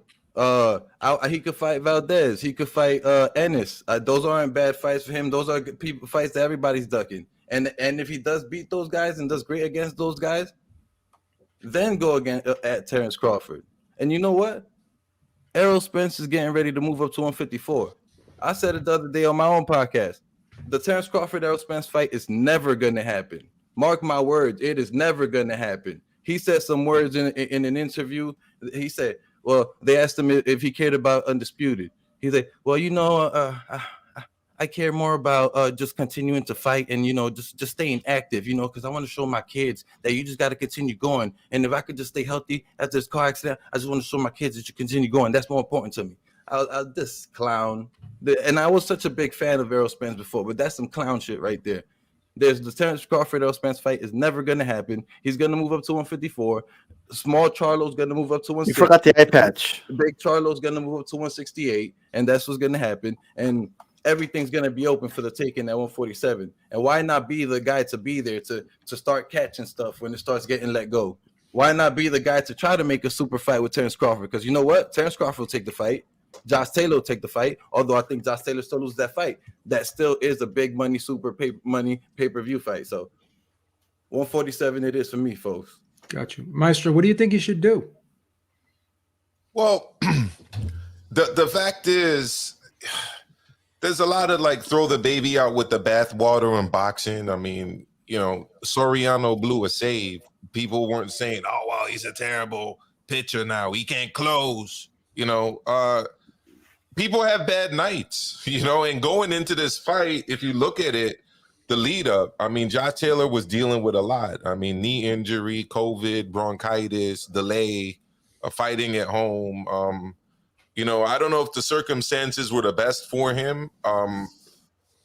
He was saying he can make 140, but then after he took what a lot of people felt was the L, people were saying, well, he started to say that he needs to move up. I mean, maybe he's just saying that because it was the immediate aftermath of the fight. Going into the fight, he was even saying that he could stay there a lot longer at 140. So the truth is, the only one who knows this is Josh Taylor. If he can make 140 comfortably and look more like he did against Ramirez than he did in the fight over the weekend, then I would say stay at 140. Because down the line, you're going to have people moving up to 142 that are currently at 135. But if what happened Saturday is a result of the fact that he can no longer make 140 comfortably, then yes, he should move up. But if he can make 140, I would suggest he stay there for a bit. Because, I mean, I don't think he's ready for Terrence Crawford. But then I don't know how he does against some of these other guys at 147. And if he just steps up and loses in his first fight at 147, I mean, it's not a great look for him, is it? But then if he also steps up and beats somebody who's not of note at 147, then that's also not a very good look for him either. So once you get to that elite level, it's a balancing act because you almost always have to fight good fighters. Or people are going to start calling you a duck and a this and a that. Just ask fucking Canelo. You know what I mean? So it's the tightrope of being on the elite. You know, he's 31 years old, though. Let me throw that at you. He's 31 years old. So when does he move up to 147? Is he supposed to stay at 140 forever and retire there? No. I would say move up to 147 when Terrence Crawford is no longer in the division. How about that? No, come on. Yeah. My problem is if he moves up to 147 now, he can't fuck with Virgil Ortiz. He can't fuck with Boots Ennis. He can't fuck with Terrence Crawford. He can't fuck with Errol Spence. Whoa. He can't fuck with Ugas. So, can I say this? Let me just say this, right? Look, me, I've been said that man is weight drained. I said it before the fight. I said, like, yo, that dude, like, look, man, he bigger than Crawford trying to make 140. He fucking bigger than Crawford. I seen them standing next to each other when they went to Dubai. The dude is bigger than Crawford. He damn near 6 feet tall, right? Motherfucker like that cutting down to 140 is going to mess you up. It's time to move up. The thing is that we acting like it's all about Bud or it's all about a belt. Listen, Conor Ben sell, and he only got a fucking belt. Yeah. He only got a belt, and he sell. I'm thinking, yo, you know what, Josh? Fight the other motherfucking welterweights. You can't get Keith. You can't get Errol. You can't get Ugas. You know who you can get? The motherfuckers that they fought. You Conor can get Ben. me. Now, let me say this. You get a motherfucking Mean Machine. You get a motherfucking Ray Robinson. You get you an Avanesian. Get Blair Cobbs, the motherfucker that think he Ric Flair. Get Blair Cobbs. Because he think he Ric Flair. He really be on the woo. He really be, but he really be doing it. Difference between him and Conor is no ring. Let's go ahead, Maestro. Go ahead, Maestro, and then we'll let D get in real quick. Real quick. Conor was on primetime television, right? Josh Taylor couldn't get a television spot when he was fighting for the undisputed title at 140 in his home country. I know I'm with you, but look. Yeah. Sky wasn't fucking with him at that time. After that, Top Rank jumped into bed with Sky, so now you could do that. Now they you pushed could. him. Now, He's in a good spot now. now you could do that. I'm saying that you can't be worrying about 147 right now as far as the belts because it's too political, and you can't worry about Crawford because he's gonna fuck you up. Yeah, so just get the fights in. Just get the fights. Yeah, D, what do you think, brother? First of all, and I've been thinking about this since even before this fight, but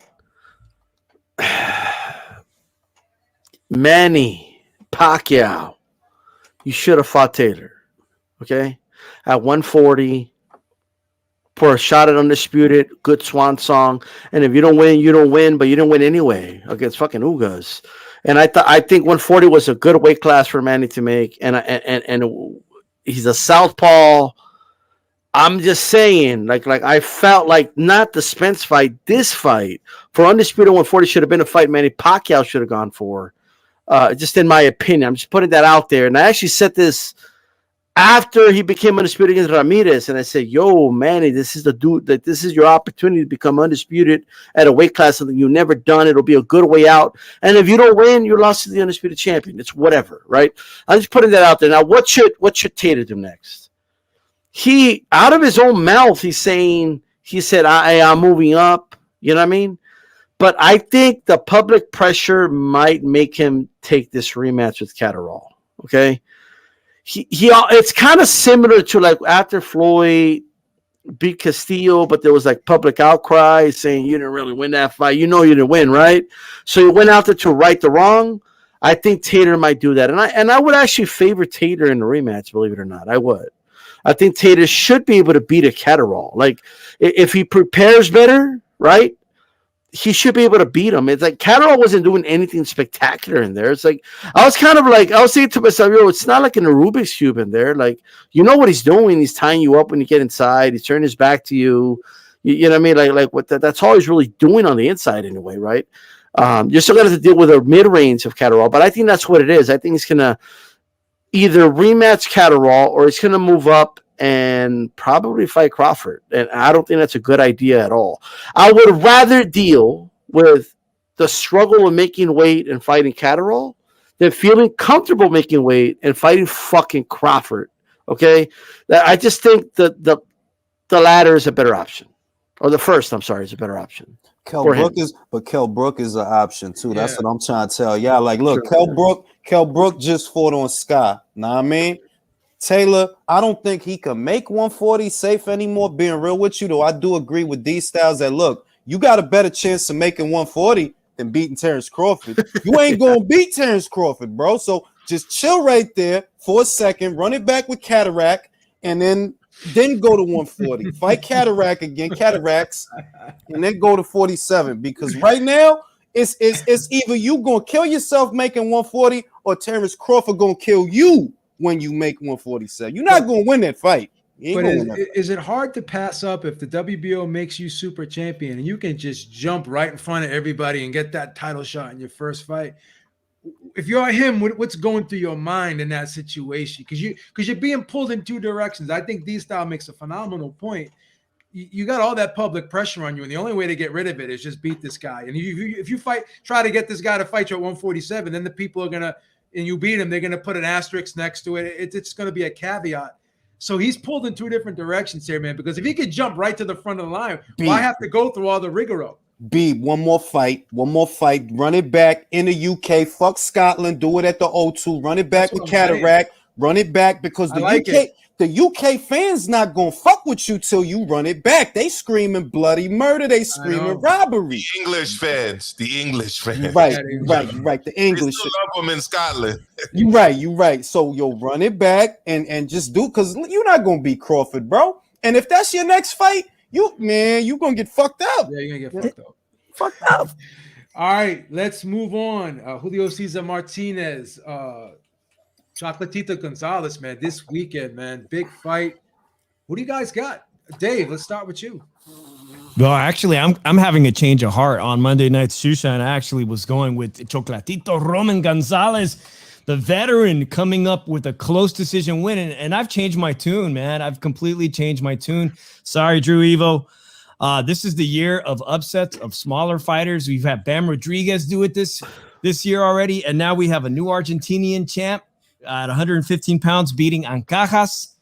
And after watching a lot of tape, my only concern was I've watched how he when he jumps in, he's been countered and he's been dropped and he's tasted the canvas. And I very well think that Chocolatito may drop El Rey Martinez. I think he's going to drop him possibly. It's going to be a hell of a fight. But I think El Rey's youth and his desire to be a second division world champ, and he's Mexican. And I got a lot of shit for going for the Nicaragüense. So that's what Wow, it is. Dave. Wow, Dave. What's going on? I've had a change of tune. I'm going with El Rey. Politics. Drew's got an incredulous look on his face right now, so you know I got to go to him next. Hey, this is the year of the upsets. The year of the upsets. Young, So hungry champs moving you up. did a switcheroo, like not even before the weigh-in. Like this is crazy. Let me take a sip of my Coca-Cola. Drew Evo never changes his picks, first and foremost. Let's keep that 100. Chocolatito's gonna beat Martinez. Want to know why? Look at Martinez's last fight. He went into a no contest because of cup. He got knocked down by a counter shot. But he's mean. He's got the mean gene. A lot of people are mean and they get their ass kicked themselves. So who cares about that?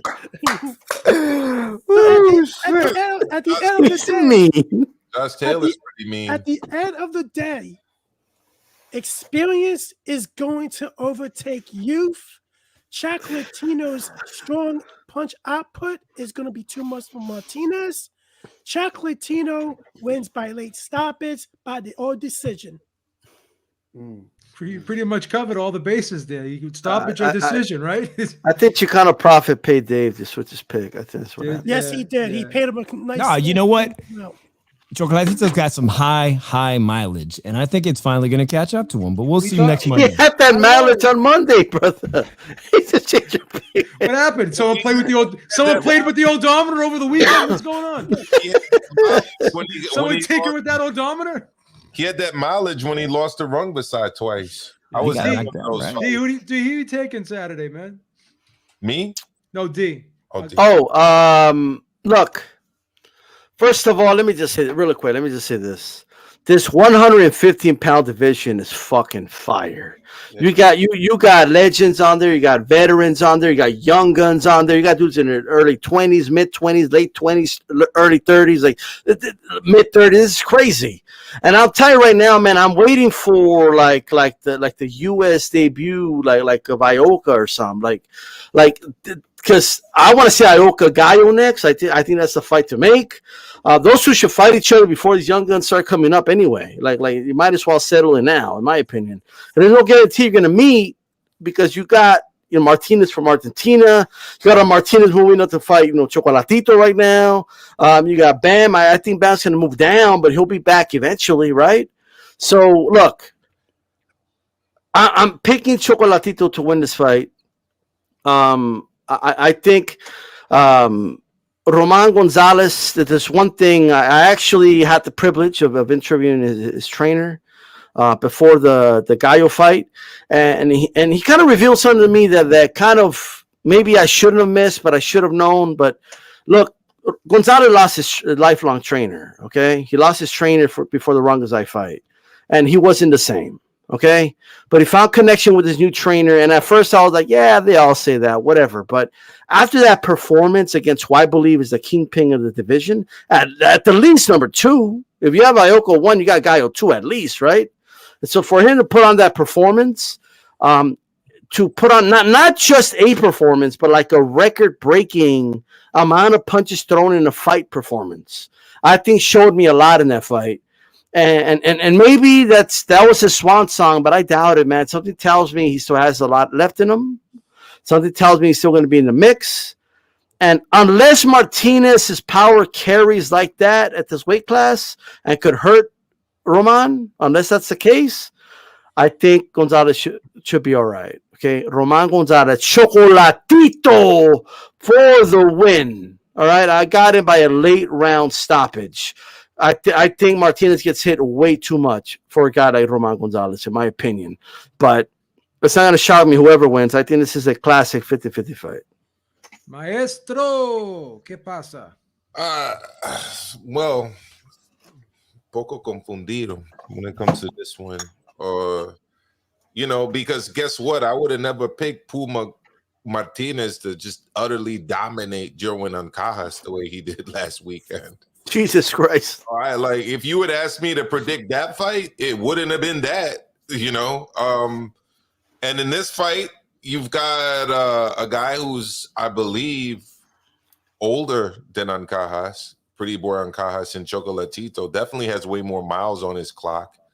Taking on a guy who's going to be just as hungry, just as determined, and just as motivated to get the win as Puma Martinez was this past Saturday. So, I mean, I'm just gonna straight up say it. I think about this fight, and I honestly don't know.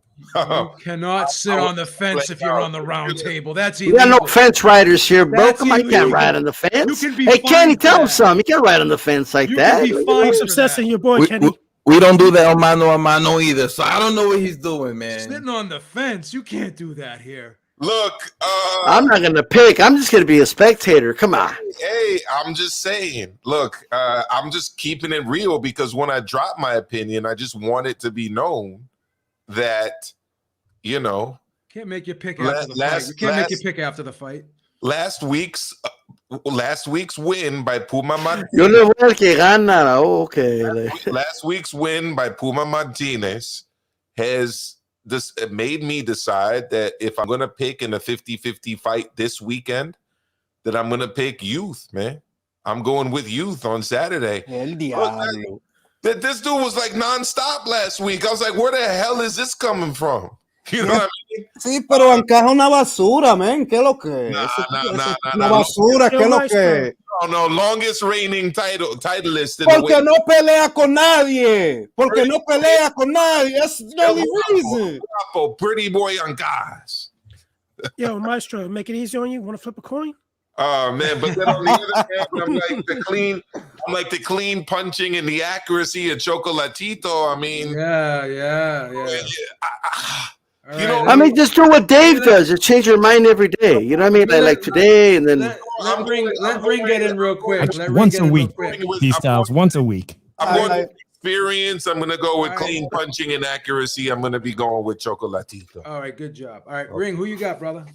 Look, man, I'm torn because I'm a Chocolatito fanboy, and that impairs my judgment. But at the same time, there's something that sticks out that I haven't heard anybody say that's bothering me. This man has not fought since Estrada. This man has not fought since Estrada. Julio fought in the last 12 months. Choco didn't. It's bothering me. Like, yo, look, who better on the inside? Martinez or Choco? Motherfucking Choco. Who's the naturally bigger fighter? Choco. Who more experienced in the championship? Whatever. Choco. But what's the problem? This motherfucker ain't fought since the Estrada fight, B. Ring Russ. And he already an old ass motherfucker for that weight. He already an old ass motherfucker with miles on the odometer. So my heart is saying Choco. My brain is saying, nah, man, it's Martinez, B. You see what Bam did? You see what the Argentine did last week? It's my I don't know what to do, B. I don't know. I'm the same way. I don't know. I'm like, yo, I want Choco to win this motherfucking fight. All right. But I'm like, I know that's what I want. The other thing too, Estrada is not a pressure fighter the way that Martinez is, and we saw what happened to Rungvisai when Rungvisai was like, "Fuck it, I'm going all the way pressure. We're gonna put pressure on these pipes and see if they burst." Like, this is a totally different style. I mean, Estrada was trying to outbox him. You know, he wasn't trying to get into a trench warfare with him like Martinez is going to in the youth. And this is literally what Puma Martinez was doing last week. He's like, I'm not going to try to outbox you here. I'm going to, use smart defense and a smart attack, and I'm just going to go to war. Got you. So tough. Now, chocolate doesn't get rusty. Chocolate don't get rusty. You know what I mean? Chocolate stays smooth. You'll be all right. So you going with Chaco here, Ring? Come on, man. Don't make me do this, man. I want to do this now. I need No fence riders. I Hey, need to. look. Like Nancy even had like the chocolatito bandana on HCP and everything. You know what I mean? You got to rep. You got to represent. You know what I mean? You got a gun to your head, Ring. You got to pick. You got a gun to your head. Oh, fuck, man. You going to make me pick Martinez, B. It's his time, son. It's his time, B. It's his, all right, he's going. You got Martinez. I'm switching my pick back to Martinez. Jesus What? What the hell's going on with you guys? Kenny T. Who you got, Kenny T? Yo, there's been a hell of a lot of selling out lately. Damn. Tell me about it. Man, Jesus Christ. Look, man. This is a hard one to call. It is. It was an easy one for me. Tell me about it. Look, man, I make my choices. I stick with them, whether they're wins or losses. I've been winning lately. And right off the bat, I'm going with my guy Julio Cesar Martinez. I did have a good conversation with Nacho, and he did bring up a hell of a lot of good points as to why Chocolatito is gonna do great, and his points were valid. But at the end of the day, my point of view is, yo, look. You guys are mentioning Julio getting knocked down. Yeah, he got knocked down, and he got back up like a stick of dynamite. He got back up, and he came forward throwing punches. He ain't get knocked down and get back up on some wobbly, I'm done, yo, take me. Nah. If Chocolatito knocks that man down, Chocolatito might just get knocked out that same round. Yo, look, both of these men throw punches in bunches. Both of them throw hell of a lot of punches. Chocolatito's gonna be landing a hell of a lot of punches, and so is Julio. Choco's got that waist though. You know what I mean? He's got that waist down. I'm just saying. Yeah, and Julio has that crazy power that he's gonna inflict on Choco, and Choco's gonna be trying to come up to impose his will, and he's gonna feel that power, and all that come forward aggression with all those punches gonna fall back a little bit and try to box a little more. It's game time. Look, man. Once he feels Julio's power, the fight is gonna change, and he may feel that power early on because Julio throws power with every single shot that he throws. Chocola Viejo, from Chocolatito to Chocola Viejo. The way I think, está viejo, pero tiró más putazos en su última pelea que en cualquier otra pelea. He threw more punches in the last fight than any other fight in his career. Pero eso fue hace un año, manín. Eso fue hace un año. Chocolatito ya Chocola Viejo. Está viejito, Chocolatito. Smooth. It's chocolate, smooth, baby. Let's go. Bite-sized chocolate. Let's go. I think this panel is split right now. Am I correct? What about you do a switcheroo? And that Chocolatito. You know what? I changed my mind. Who's got Chocolatito right now? Raise your hand. Who's got Martinez? All right, so we got 4, right? We got 4-2. Let me just give my outcome though, really quick. I'm so sorry, Kenny. Go ahead. My apologies on interrupting you. This is your show, baby. You know what I'm saying? But yeah, this is gonna end by a knockout in the late rounds. I'm sorry, but Chocolatito's gonna be flat, yo. No me diga eso, manín. El chocolate, yo, he was never appreciated, bro. Ring, I got some good news for you, Ring. I got some great news for you. Chocolatito is going to win this fight in emphatic fashion. And I'm going to tell you why. Number one, you're only as good as your last fight. And Chocolatito was I know it was a little bit too long for you, for your liking, but he was reborn in that fight. Yeah. He was reborn in that fight. Martinez, too over-aggressive, wide with that hook. I seen him leaping with that hook, trying to be Roy Jones in that last fight. Chocolatito, everything is nice, short, compact, much more poised, much more technical, better counter puncher, and he's very aggressive. And as D-Style said, when he comes forward, makes himself an elusive target. I think what's going to happen is this is going to be a battle of the left hooks. The only problem with that is Martinez throws his a little bit too wide, and I think Chocolatitos is going to get there sooner, and it's going to hit more with more impact because he's the heavier hitter, in my opinion. I think both guys are going to throw the hook at the same time, and Chocolatitos is going to get there first, and we're going to have a 6th round stoppage. Listen. Chocolatito. I want you to be right, Beeb. That's all I'm going. I want you. I want the guy who's more precise, compact, poised, and technical with his shots. Instead of the overly aggressive, overzealous guy who lunges in and throws the wider shots.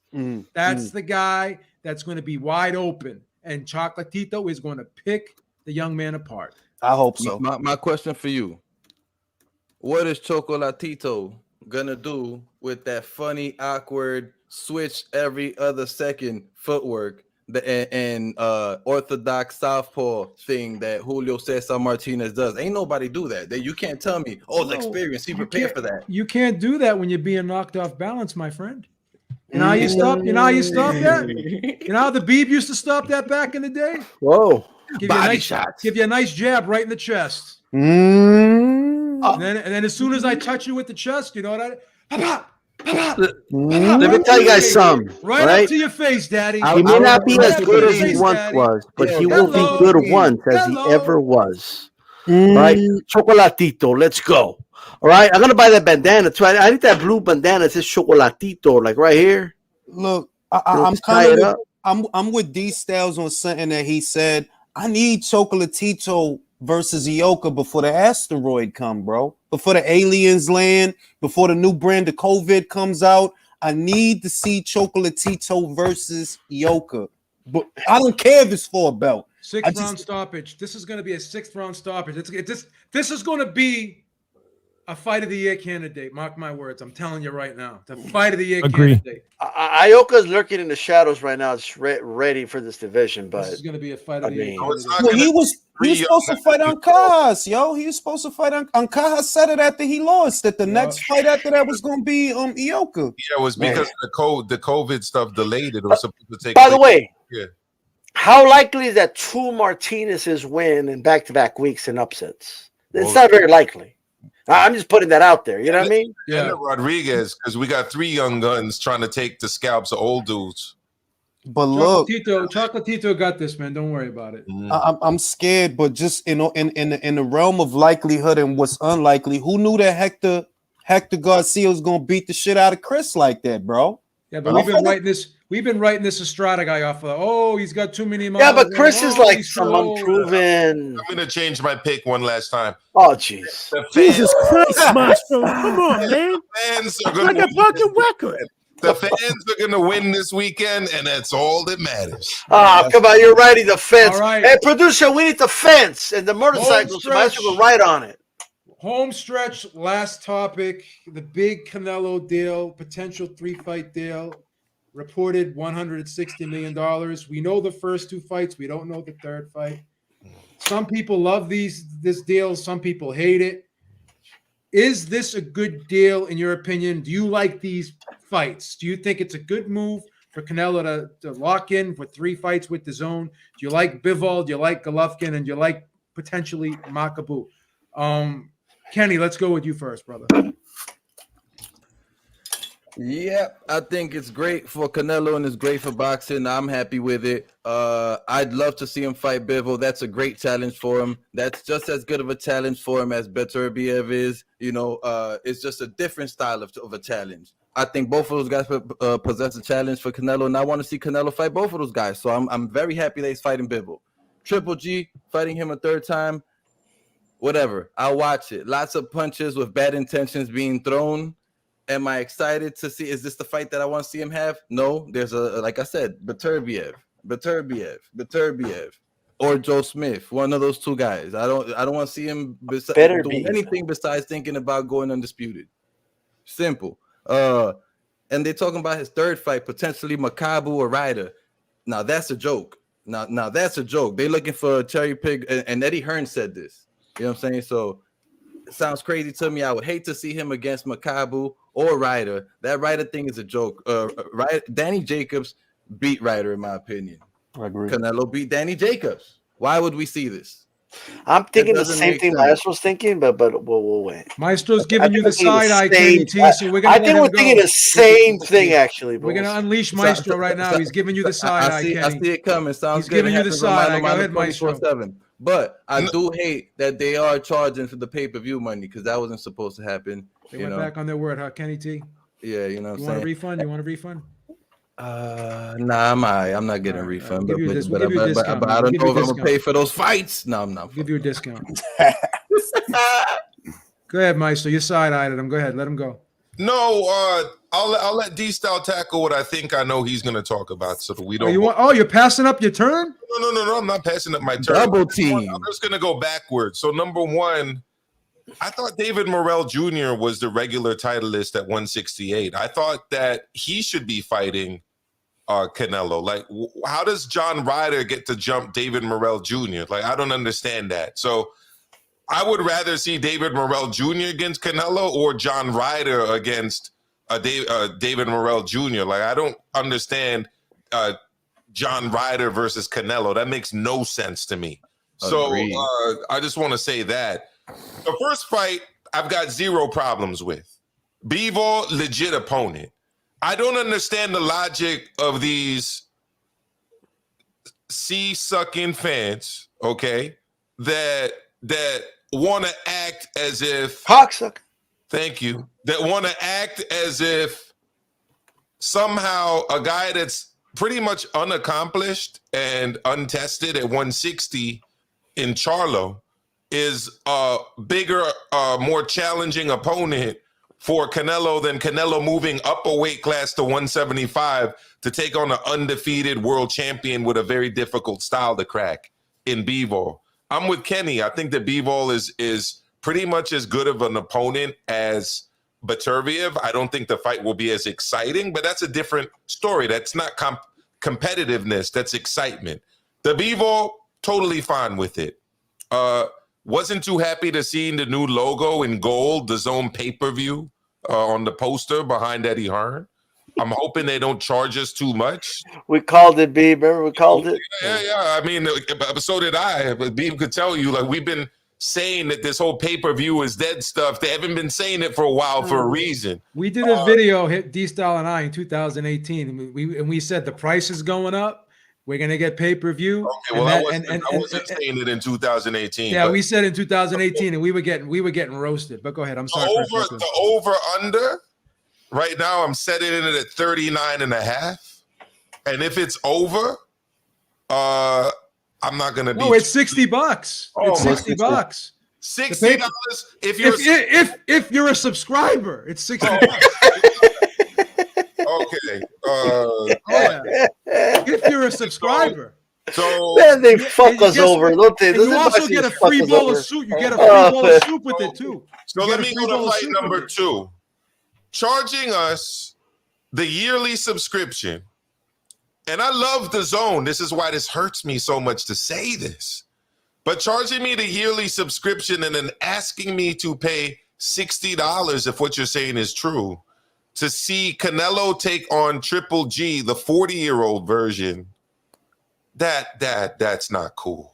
That's not cool. And then the third fight, are pay-per-view too. All three of them are pay-per-view. Okay, the third fight better be the winner of Joe Smith, Artur Beterbiev. Because other than that, unless maybe it's, I don't know, he goes back down to 168 and takes on Morrell Jr. or it's Makabu, brother. It's either Makabu or Ryder. You're gonna have to deal with that, man. No, how does the Ryder thing happen when the regular champ is Dave? If it was David Morrell Jr., I'd actually be excited. Like, that's a young guy. I'd like to see him get tested. John Ryder, are you kidding me? Like, how do you go? Big stadium fight, Daddy. It's a big stadium fight. To be huge stadium fight. Yeah, but Joe, how do you fight to be the mandatory for David Morrell Jr. and then get to take on Canelo? Like, I don't understand that. Hey, man. But okay, so it's 1 for 3 from the free throw line on this for me. Like, I'm not feeling the second fight. I'm definitely not feeling what you're saying about the third fight. If it was regular DAZN, I'm okay with Makabu, but not for $60. No. I don't want to see him against Makabu or Ryder. Oh, that's $60 with your $20 subscription. Find the third opponent. Oh shit. Drew, what do you think? Oh, I'm sorry, Maestro. No, that's fine. I mean, the $60 is the point of contention right now for me. Oh yeah. Then I got to pay my 149 in March because my monthly subscription is going to go up. So I got to pay the 149. No, I paid a yearly. I paid a year. Yeah, I'm going to pay the yearly. Then it's going to be 149. What? It's going up to 149. You didn't get the email? Proxy just like Joe, no I got the email. assholes, nothing. Right. Like, Proxy don't give a I got it. fuck, I got the bro. email the other day. Then I The camera. That's common. I got the email the other day. Yo, The tears are trickling down my face. what can we do? How March can we 21st. laugh about it? Y'all got to keep it real though, man. Look, man, we Go ahead, wasn't Ring. going Go to ahead, get Ring. we Go ahead, wasn't Ring. going. Look, I'm cool with the price. Why? Because we wasn't going to get away from this. If he don't take the DAZN deal, let's say he would have said, "All right, I'm gonna fucking fight Charlo." Would I have had to pay pay-per-view? Yes. 80, If he said 80 ring, 80 instead of 60. that's what I'm saying. To me, it was in no way out the motherfucker. So the real question is, okay, you happy with the Bivol fight? Yeah, I'm cool with that. Do you want to see Golovkin get knocked out? Yes, I do. Let's watch this shit because that's what's gonna happen. Make I'm history cool with with that. Makabu. Make history with Makabu. Now this the thing. Now Five belts. this the Five point. titles. This the point of contention. I don't believe it's gonna be John Ryder. I just don't like, bro. No, it's You gonna be out. Makabu. It's Makabu.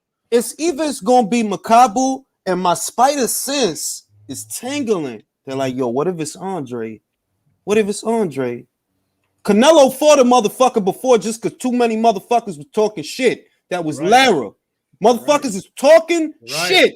They talking shit. Andre Mama is talking shit.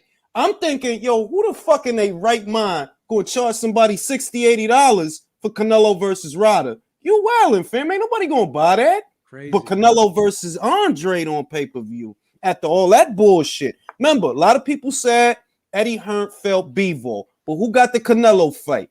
Bivol. A lot of people said Eddie Hearn fell on Andre. And I'm thinking, yo, that's what's gonna happen. Fuck around, Andre. This is gonna get that fight. Got Jacobs to fight, so why can't he get out? Yo, like, just two kind of like AMC Theaters offers like a $25 a month unlimited, like to watch the best movies, big blockbuster movies, like unlimited, right? Netflix, like $15 a month, whatever it is, unlimited, whatever you want to watch. The biggest HBO Max. Canelo, You know what I mean?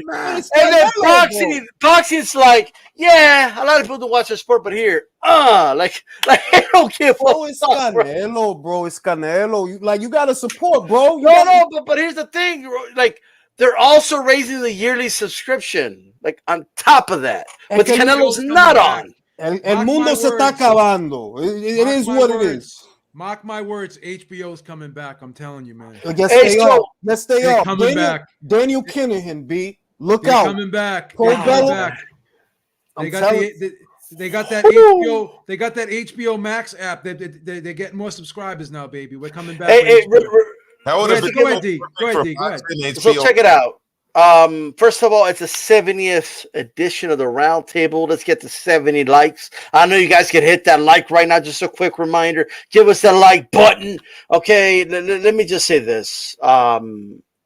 I can't complain about the fight itself, Bivol versus Canelo. I do understand that for them to pay Canelo what Canelo wants, obviously they got to do the pay-per-view. But if you would have just kept the original Canelo contract, right? If you would have just paid him his guarantee to begin with, you wouldn't be in this position, would you?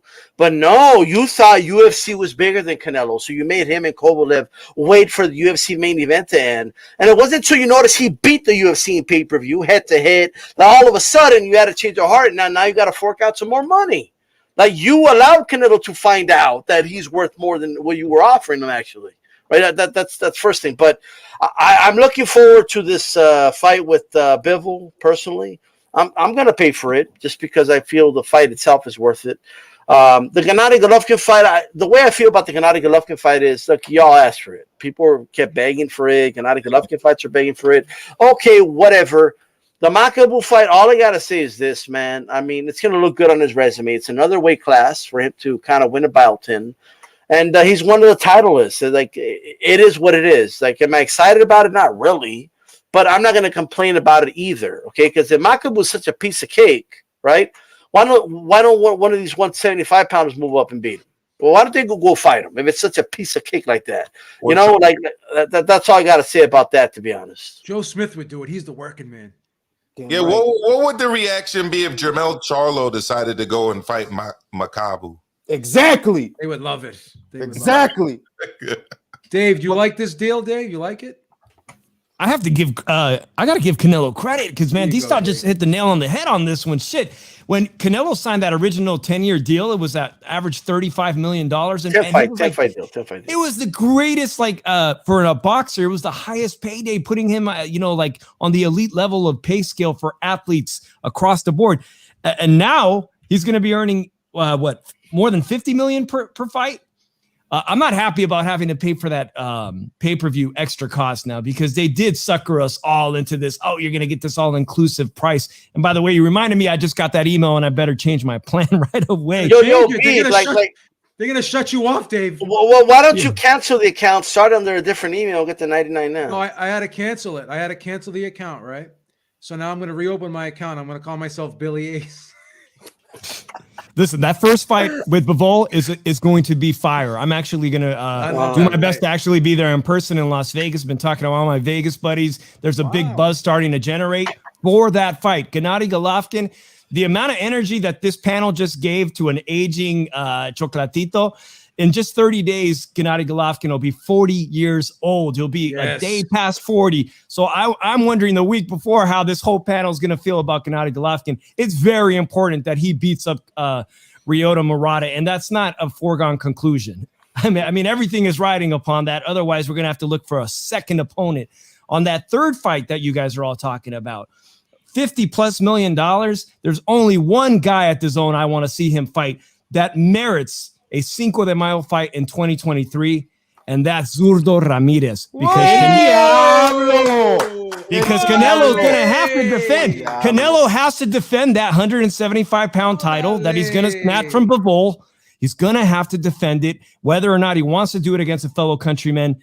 For Mexico, for everyone, the sport of boxing, he's got to fight Zurdo Ramirez. Now, I know Oscar De La Hoya is talking about Ryan Garcia will be ready in a few years. Yeah, he'll be ready.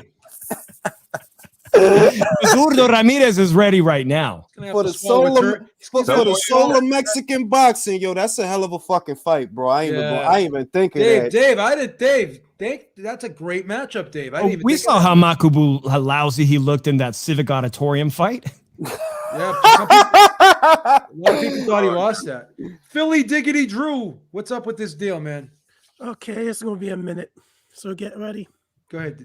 Canelo fans, hate on me all you want. I don't care. So, I'm not paying this goddamn money to see him fight Triple G. Oh. Hell no. Number Triple two. G's got a family, man. Who gives a fuck? But I'm gonna say this: at the end of the day, I like the Bivol fight. I really do. Bivol's gonna probably get his ass kicked, but I like the fight because if you guys saw Joe Smith and him fight, if Joe Smith had 30 more seconds in that fight, Bivol would have been knocked out because that one punch hurt him. Whoa. And the second fight, Triple G, I hope Murata kicks his ass, so I don't want to see that fight.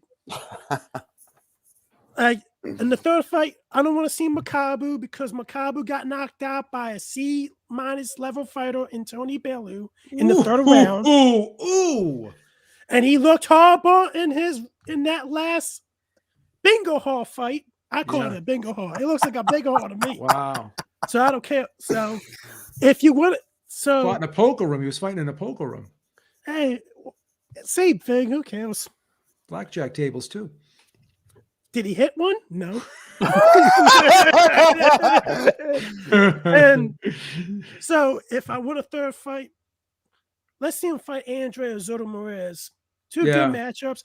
Or I like that fight, Dave. Which I doubt would get is the winner of Joe Smith versus Baturov because of the situation with the WBC and Russia and everything. And Baturov is a champion, which I don't think they should take it out of him because Baturov lives in Canada. Let's put that out there. I don't think they should take it out on him even if he lived in Russia. Yeah, even if he lived in Russia, but you know. But Philly Drew's just adding a little bit of extra on that. Yeah, I mean he's a Canadian citizen now, living in Montreal for years. Because here's the thing. Go ahead. That Triple G fight, it's gonna be a lot easier than people think it is because He's older now. If you look at his last couple fights, he lost to Dovchenko, in my opinion. He looked horrible against that Canadian. Like, it was a Canadian, it was a nobody. So they're Talking about the saying Steve Rose fight, yeah, he was getting jabbed. He was getting jabbed in that fight. But Philly, you know what's crazy? I don't think anyone picked up on this. He was being interviewed, Triple G, right? Oh, no, excuse me, not Triple G. Canelo was being interviewed during this press conference with the Bivol, like after they did the little press junket, whatever. And they asked him, you know, why are you fighting Triple G next? You know, you said you weren't enthused about it before. You had some issues with him, blah blah blah. And he said that's what they wanted. So for me to sign the deal, that's what they wanted. So for whatever reason, DAZN really wants, and they wanted it before now, and then now they want it now. They really want this Triple G fight for whatever reason. They think it's because of the Asian. It's because of the market. It's because of the market of Asian fans. Like, look, the Americans think America still believes it's the center of the universe. They really believe this, and they don't understand there's a whole Far East market that is still in love with Triple G. They don't give a fuck about a Charlo. They don't give a fuck about a Benavidez or a Zerto. They will pay cash money. So the DAZN really wants this fight. And here's another reason why they're going to give Triple G that fight, because they guaranteed it in his and when he signed that contract. I promise you a third fight with Canelo Alvarez if you sign with us, and they got to keep that promise now. And that's what soured their deal. The original deal is that the DAZN wanted to have the right to refuse the opponents. And at the end of the day, when fighters say they're their own boss, I could fight whoever I want. No, you can't, because if the network or the platform that you're on does not buy the fight and they don't want to televise the fight, then you're not going to have an avenue to showcase your fight. So it's up to the DAZN what they're going to allow to be put on their network.